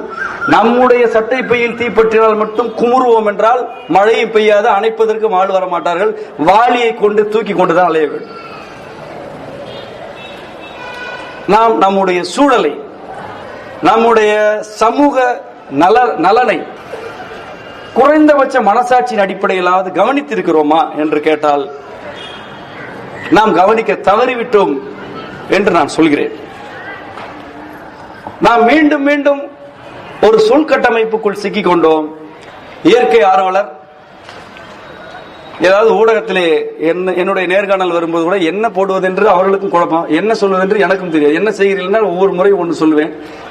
நாம என்ன அவ்வளவு பெரிய புத்திசாலியா ஒரே தொழில் செய்து வாழ்வதற்கு? மனம் போன போக்கில் வாழக்கூடியவன் என்பதால் என்ன சொல்வது என்று எனக்கும் தெரியாது. ஆனால் அவர்கள் இயற்கை ஆர்வலர் என்று போடுவார்கள். அப்பொழுதெல்லாம் எனக்கு தோன்றும், அப்ப இவர்கள் எல்லாம் இயற்கை மேல ஆர்வமே இல்லாதவர்களா? இயற்கை ஆர்வம் இல்லாதவர்கள் என்று சமூகத்திலே ஒரு பிரிவு இருக்கிறதா என்ன? நாங்க மட்டும்தான் இயற்கை ஆர்வலர். இந்த சொல் கட்டமைப்பு மிகவும் கேவலமானது. நம் ஒவ்வொருவருக்கும் இந்த இயற்கை மீது உரிமையும் இருக்கிறது, கடமையும் இருக்கிறது. உரிமையை மட்டும் சுரண்டிவிட்டு கடமையில் இருந்து விலகி செல்லும் எவரும் இந்த பூமியில் நிம்மதியாக வாழ்வதற்கு வழி கிடையாது. நம்மை இந்த புவியின் சூழல் உருவாக்கி வளர்த்து தன்னுடைய வளங்களை, தன்னுடைய அற்புதங்களை எல்லாம் நம்மிடம் காட்டி, நம்மோடு விளையாண்டு, நம்மோடு உறவாடி, நமக்கு நல்ல நீர் கொடுத்து, நல்ல உணவு கொடுத்து, நல்ல காற்று கொடுத்து, நல்ல உறவுகளை கொடுத்து, மனதிற்கினிய காட்சிகளை எல்லாம் காட்டி, இந்த பூமி எனும் அன்னை நம்ம எப்படி பாதுகாக்கிறாளோ அதற்கு சற்றும் குறைவில்லாமல் இந்த அன்னையை பாதுகாக்க வேண்டிய பொறுப்பு நம் ஒவ்வொருவருக்கும் இருக்கிறது. யாராவது ஒருவர் வானத்திலிருந்து வருவார்கள் அல்லது ஏதாவது ஒரு கப்பல் வந்து காப்பாற்றும் என்று யாரும் நம்பிக்கொண்டிருக்காதீர்கள். வானிலிருந்து யாரும் காப்பாற்ற வருவார்கள் என்று நம்பினால் நான் உங்களுக்கு சொல்கிறேன், நாம் அனைவருமே வானத்திலிருந்து தான் வந்திருக்கிறோம். கப்பல் வந்து காப்பாற்றும் என்று நீங்கள் நம்பினால் நான் சொல்கிறேன், கப்பலை நாம் தான் கட்ட வேண்டும். பொறுப்புகளை தட்டி கழிக்க கூடாது. யாரோ சிலருக்கு பெரிய அதிகாரங்கள் இருப்பதாக அல்லது யாரோ சிலருக்கு அற்புத சக்திகள் இருப்பதாக நம்பி மந்தை கூட்டங்களாக மாறிக்கொண்டிருப்பதை நிறுத்திவிட்டு இந்த சூழல் குறித்த உணர்வு பூர்வமான அறிவை, வெறும் பகுத்தறிவல்ல, உணர்வு பூர்வமான அறிவை எப்பொழுது இந்த சமூகம் பெறுகிறதோ அப்பொழுது இந்த சமூகம் தன்னுடைய எதிர்கால சந்ததியை பாதுகாப்பதற்கான முதல் அடியை எடுத்து வைக்கும். அதுதான் முதல் அடியே. நான் இந்த ஊரில் இருந்து கிளம்பும் பொழுது என்னுடைய தோழி ஒருவர் கேட்டார், அலுவலகத்திலே எனக்கு பதவியில் என்னை விட கூடுதலான பதவியில் இருக்கக்கூடிய ஒருவர், 2001ஆம் ஆண்டு இந்த சுனாமி வந்த பிறகு நான் முடிவெடுத்தேன் இந்த ஊரில் இருக்கக்கூடாது என்று. அப்பொழுது அவர் கேட்ட பொழுது நான் பல காரணங்கள், ஏன் ஊரை விட்டு போகிறாய் என்று சொல்லும்போது பல காரணங்கள் சொன்னேன். சொன்ன காரணத்தை சொன்னால் கேட்பவர்களுக்கும் சலிப்பாகிவிடும். எனக்கு ஏனென்றே தெரியவில்லை. இந்த ஊரில் இருக்கக்கூடாது என்பது மட்டும்தான் தெரிந்தது. ஏன் போக வேண்டும் என்றால், என் ஊருக்கு நான் போறதுக்கு ஒரு காரணம் வேணுமா அப்படி என்ற திமிர்த்தனமான வழக்கமான கேள்விதான். என் ஊருக்கு நான் போறேன், இதுக்கு இது காரணம் சொல்லணும். ஆனால் இது காரண காரியத்தோடய வாழ்ந்து பழக, எது செய்தாலும் ஒரு காரணம் வேண்டும். கக்கா போனால் அதுக்கு காரணம் வேண்டும், வாக்கிங் போனால் அதுக்கு காரணம், எல்லாமே காரணம் தான். ரீசனிங் இல்லாம எதுவுமே செய்வதில்லை. என்ன காரணம் சொல்வது என்று நான் யோசித்து பார்த்தேன். அப்போ என்னுடைய மனதில் இருந்த ஒரு அச்சத்தை அவரிடம் சொன்னேன். இந்த சுனாமி வந்த பிறகு இந்த ஊரில் வாழ்வதற்கு எனக்கு பயமாக இருக்கிறது. திடீரென்று இந்த ஊருக்கு ஏதாவது நடக்கும் என்று நான் பயப்படுகிறேன். என்னுடைய ஊரில் இது மாதிரி பிரச்சனைகள்லாம் வராது என்று சொன்னேன். இப்பொழுது பலரும் சிரிப்பது போலதான் அவரும் அப்பொழுது சிரித்தார். இந்த 2015 மார்கழி மாத இங்கே பணியாற்றுவதற்கு வரும்பொழுது அந்த காட்சி எனக்கு நினைவு வந்தது. நான் சொன்னது நினைவுக்கு வந்தது. அதன் பிறகு இந்த புயல் துவங்குவதிலிருந்து இந்த புயல் ஓயும் வரை நான் சாலையில் தான் இருந்தேன். அதை பார்க்கும் பொழுதெல்லாம் அந்த காட்சி நினைவுக்கு வந்தது. இதோ இந்த மழை காலத்தில் குடிநீருக்கே தட்டுப்பாட்டோடு இந்த மக்கள் அலைந்து கொண்டிருக்கும் பொழுதும் நான் சொன்னது எனக்கு நினைவுக்கு வந்து கொண்டிருக்கிறது. இன்னும் சில சம்பவங்கள் நடக்கும் பொழுதும் எனக்கு நினைவுக்கு வரும். ஆனால் இது தற்பெருமைக்கான சம்பவம் அல்ல. உங்களுக்கு எச்சரிக்கை செய்ய வேண்டிய பொறுப்பு இருப்பதனால் நான் நினைவு கூறும் சம்பவம். நிச்சயமாக ஒரு மாநகரத்தை அதனுடைய எல்லைகளுக்கு அப்பாற்பட்டு நாம் சுரண்டி கொண்டிருக்கிறோம் என்பதை நீங்கள் புரிந்து கொள்ள வேண்டும். இரண்டாவதாக, உங்களை போன்றவர்கள் படித்துவிட்டு வேலையில் இருப்பவர்கள் அவரவருடைய நிலங்களை தேடி சென்று அவரவருடைய ஊரில் ஒரு மிகச்சிறிய அளவிலாவது இயற்கை சூழலை உருவாக்குவது நண்பர்களே, இந்த பூமியில் எதிர்காலத்தில் வாழப்போகும் ஒவ்வொரு உயிரினத்துக்கும் நீங்கள் செய்யும் மிகப்பெரிய உதவி. தப்பித்து ஓடுங்கள், தற்காத்துக் கொள்ளுங்கள் என்று ஓலமிடுவது அல்ல என்னுடைய குரல். நாம் ஒன்றாக சேர்வோம், நம்முடைய நிலைகளை நோக்கி செல்வோம், நம்முடைய ஊர்களுக்கு செல்வோம், நம்முடைய ஊர்களில் சீரழிக்கப்பட்டு கிடக்கும் நிலங்களை நாம் சீர் செய்வோம், நம்முடைய ஊர்களில் அழிக்கப்பட்ட உயிரினங்களை நாம் மீண்டும் கொண்டு வருவோம், அழிவின் விளிம்பில் இருக்கும் காடுகளை நாம் மீண்டும் செழுமையான காடுகளாக்குவோம், நஞ்சாகி போன உணவை நல்ல உணவாக மாற்றுவோம், எதிர்கால சந்ததிக்கு இந்த பூமியை மனநிறைவோடு கொடையளித்து விட்டு செல்வோம். நான் துவக்கத்தில் கூறியது போல இந்த தலைமுறை கடந்த காலத்தின் பெருமிதங்களையும் எதிர்காலத்தின் அச்சங்களையும் ஒரே நேரத்தில் சுமக்கும் தலைமுறை. இந்த தலைமுறையில் இருக்கக்கூடிய ஒவ்வொருவருக்கும் தன்னுடைய வீட்டு சூழலை, தன்னுடைய வாழ்க்கை சூழலை, தன்னுடைய ஊர் சூழலை சீரமைக்க வேண்டிய, சீரமைத்தே ஆக வேண்டிய கட்டாயமும் பொறுப்பும் இருக்கிறது. இயற்கை வழி வேளாண்மை செய்யக்கூடிய பல பண்ணைகளை சென்று பாருங்கள். அந்த வேலிக்கு வெளியே இருக்கும் நிலம் வறண்டு கிடக்கும், இந்த வேலிக்கு உள்ளே இருக்கும் காடு செழுமையாக இருக்கும். எவ்வளவு வறட்சி வந்தாலும் இயற்கை விவசாயம் செய்யும் விவசாயி தற்கொலை செய்து கொள்ள மாட்டார். எவ்வளவு பஞ்சம் வந்தாலும், எவ்வளவு வெள்ளம் வந்தாலும் இயற்கை உழவாண்மைக்கு திரும்பிய, இயற்கை வாழ்வியலுக்கு திரும்பிய ஒருவர் மரணத்தை பற்றி சிந்திக்க மாட்டார். ஏனென்றால் இயற்கைக்கு திரும்பிய ஒருவர் கடன் வாங்க மாட்டார், நோயாளியாக இருக்க மாட்டார், சக மனிதர்களுக்கும் உயிர்களுக்கும் துன்பம் தருபவராக இருக்க மாட்டார். சக மனிதர்களை துன்புறுத்தி விட்டு, கேலி செய்து விட்டு அதை நியாயப்படுத்தும் பாவத்தில் ஒரு இயற்கை விவசாயியோ அல்லது இயற்கை ஆர்வலரோ ஈடுபடவே மாட்டார். அதனால் அவருக்கு துன்பங்கள் வராது. அவருக்கு மட்டும் மழை பெய்யும், அவருக்கு மட்டும் வெயில் அடிக்கும். ஆதாரம் வேண்டுமா? அறிக்கைகளை தேடாதீர்கள். இயற்கை பண்ணைகளுக்கு நேராக சென்று தங்குங்கள். இவர்களுக்கு மட்டும் மழை பெய்கிறதா இல்லையா என்பதை ஒவ்வொரு இயற்கை பண்ணையும் உங்களுக்கு பாடம் நடத்தி சொல்லிக் கொடுக்கும். அதை பார்க்கும் வரை உங்களுடைய அறிவு அதை நம்பாது என்று எனக்கு தெரியும். பார்த்தால் தெரியும். போய் பாருங்கள். வேலிக்கு பக்கத்தில் இருக்கக்கூடிய நிலத்திற்கும் இந்த வேலிக்கு உள்ளே இருக்கக்கூடிய நிலத்திற்கும் எவ்வளவு வேறுபாடு இருக்கிறது என்பதை பாருங்கள். நீங்களும் நானும் நம்முடைய எதிர்கால சந்ததியும் இப்படி எந்த காலத்திலும் பாதுகாக்கப்படும் கதகதப்பான இதமான சூழலில் வாழ வேண்டும் என்ற அக்கறையோடு உங்கள் அனைவரையும் அழைக்கிறேன். நாம் ஊர் திரும்ப வேண்டும். ஊர் திரும்புதல் என்பது விவசாயம் செய்வதற்கு ஆள் சேர்க்கும் சங்கம் அல்ல. நீங்கள் விவசாயம் செய்யுங்கள், அல்லது மாடு மேயுங்கள், ஆடு மேயுங்கள், கோழி வளர்த்துக் கொள்ளுங்கள், இல்ல தச்சு வேலை செய்யுங்கள். இயற்கை விவசாயம் செய்வது மட்டும்தான் தொழில் என்று சொல்லும் அளவுக்கு பெரிய புத்திசாலி கிடையாது. நான் ஒரு முட்டாள். இயற்கை விவசாயம் மட்டும்தான் என்றெல்லாம் இங்கே சொல்லவில்லை. நாங்கள் செய்து காட்டுகிறோம்.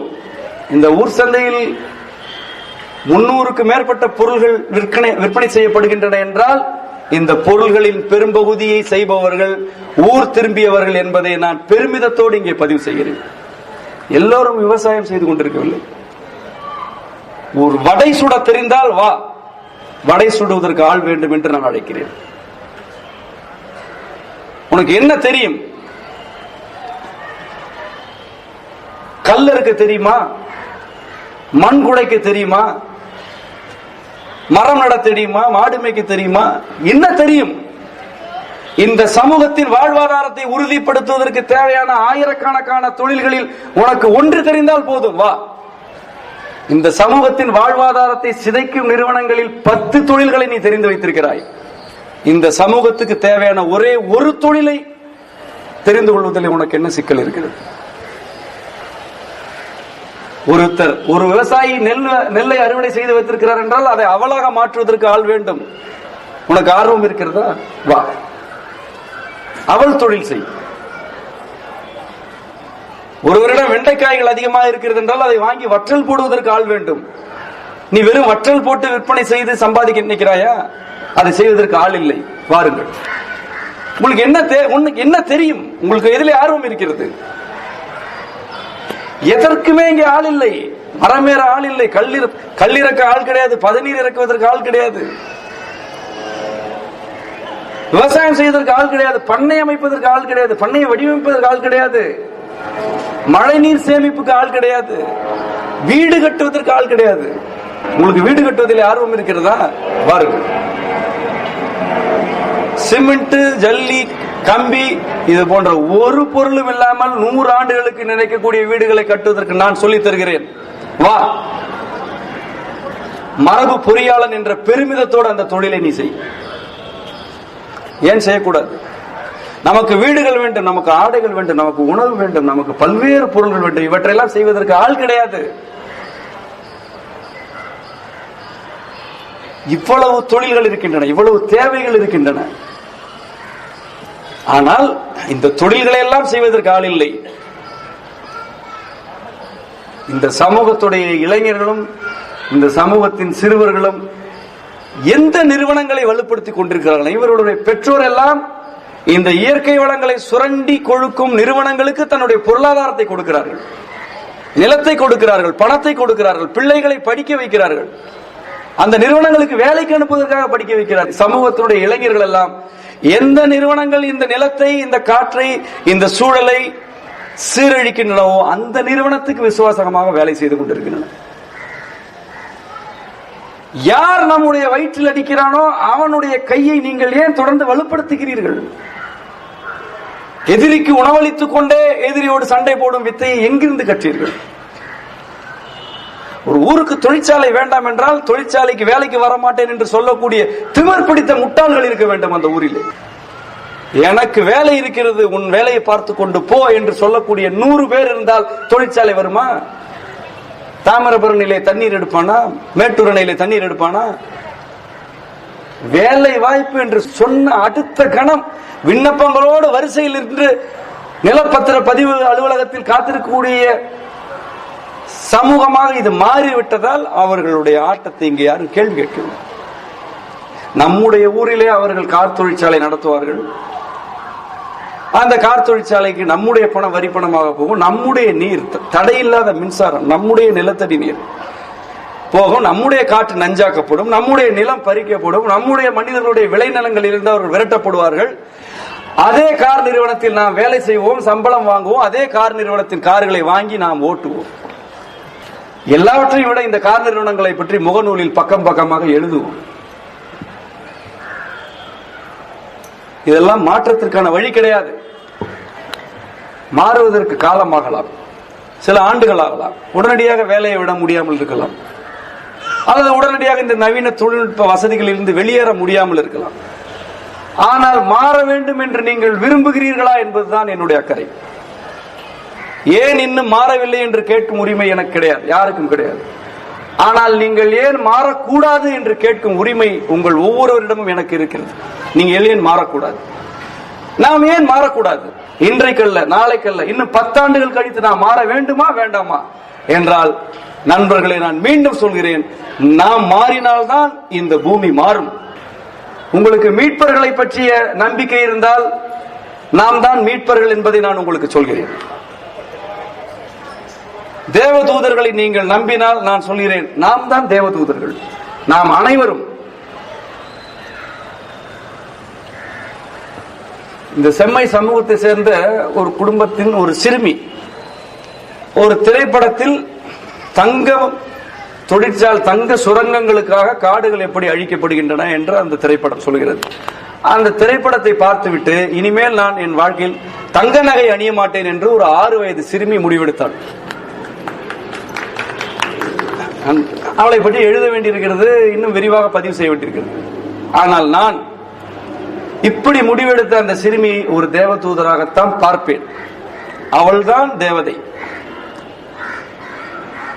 இந்த முடிவை எடுப்பதற்கு பெரிய புத்திசாலித்தனம் தேவையில்லை. குறைந்தபட்ச குழந்தையின் மனசாட்சி போதும். பொருளாதாரம் தெரிந்தால் நீங்கள் இந்த முடிவை எடுக்க மாட்டீர்கள். பொருளாதாரம் தெரியாமல் வெறும் அறச்சிந்தனை இருந்தால் இந்த முடிவை நீங்கள் எடுப்பீர்கள். ஒரு இயற்கை பண்ணையில் தங்கும் போது இங்கே சோப்பு பயன்படுத்தக்கூடாது என்று தாமாகவே புரிந்து கொண்டு சோப்புகளை தூக்கி வீசக்கூடிய சிறுவர்களை நான் பார்க்கிறேன். அவர்கள் தான் தேவதூதர்கள். அவர்கள் தான் அவர்கள் விவிலியம் படிக்கவில்லை, அல்லது கீதை படிக்கவில்லை, திருக்குறள் படிக்கவில்லை, தேவையில்லை. மனசாட்சி இருந்தால் போதும். இந்த சோப்பை பயன்படுத்தினால் அங்கே வாழக்கூடிய மண்புழுக்கள் செத்து போகும் என்ற குறைந்தபட்ச மனசாட்சி இருந்தால் போதும். டெர்மட்டாலஜி பற்றி தெரிந்து கொண்டு, ஸ்கின் டிசீஸ் பற்றி தெரிந்து கொண்டவர்கள் ஒருவரும் இந்த முடிவை எடுக்க மாட்டார்கள். ஒருவர் கூட இந்த முடிவை எடுக்க மாட்டார்கள். மேலும் மேலும் சோப்பு கம்பெனிகள் வளர்ப்பார்கள். மேலும் மேலும் மண்புழுக்களையும் தவளை குஞ்சுகளையும் கொலை செய்வார்களே தவிர இதை படித்த ஒருவர் கூட இந்த காரணத்திற்காக நான் சோப்பு போட மாட்டேன் என்று சொல்ல மாட்டார். சோப்பு போடாதவர்கள் இருக்கிறார்கள், சோப்பு பயன்படுத்தாதவர்கள். காரணம் கேட்டால் சொல்வார்கள், சோப்பு பயன்படுத்தினால் என்னுடைய தோல் நாசமாகிறது என்று சொல்வார்கள்.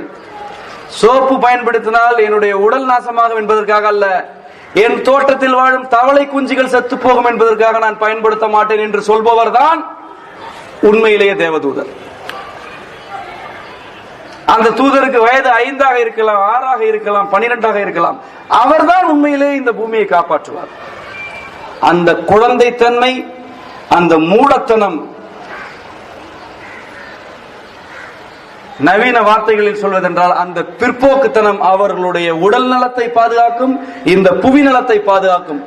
அப்படியான ஒரு சமூகத்தை கட்டமைப்பதற்கு நாம் அனைவரும் மனதளவிலாவது முதலில் ஊர் திரும்ப வேண்டும் என்ற என்னுடைய கோரிக்கையை வைத்து இந்த அரங்கில் நிறைந்திருப்பவர்கள், இந்த ஒலியை கேட்பவர்கள், இந்த ஒலியை கேட்ட பிறகு ஊர் திரும்ப வேண்டும் என்று நினைப்பவர்கள் அனைவரையும் எல்லாம் வல்ல பரம்பொருள் வழி நடத்தட்டும் என்று உள்ளார்ந்த அன்போடு வேண்டிக் கொண்டு முடிக்கிறேன். வணக்கம்.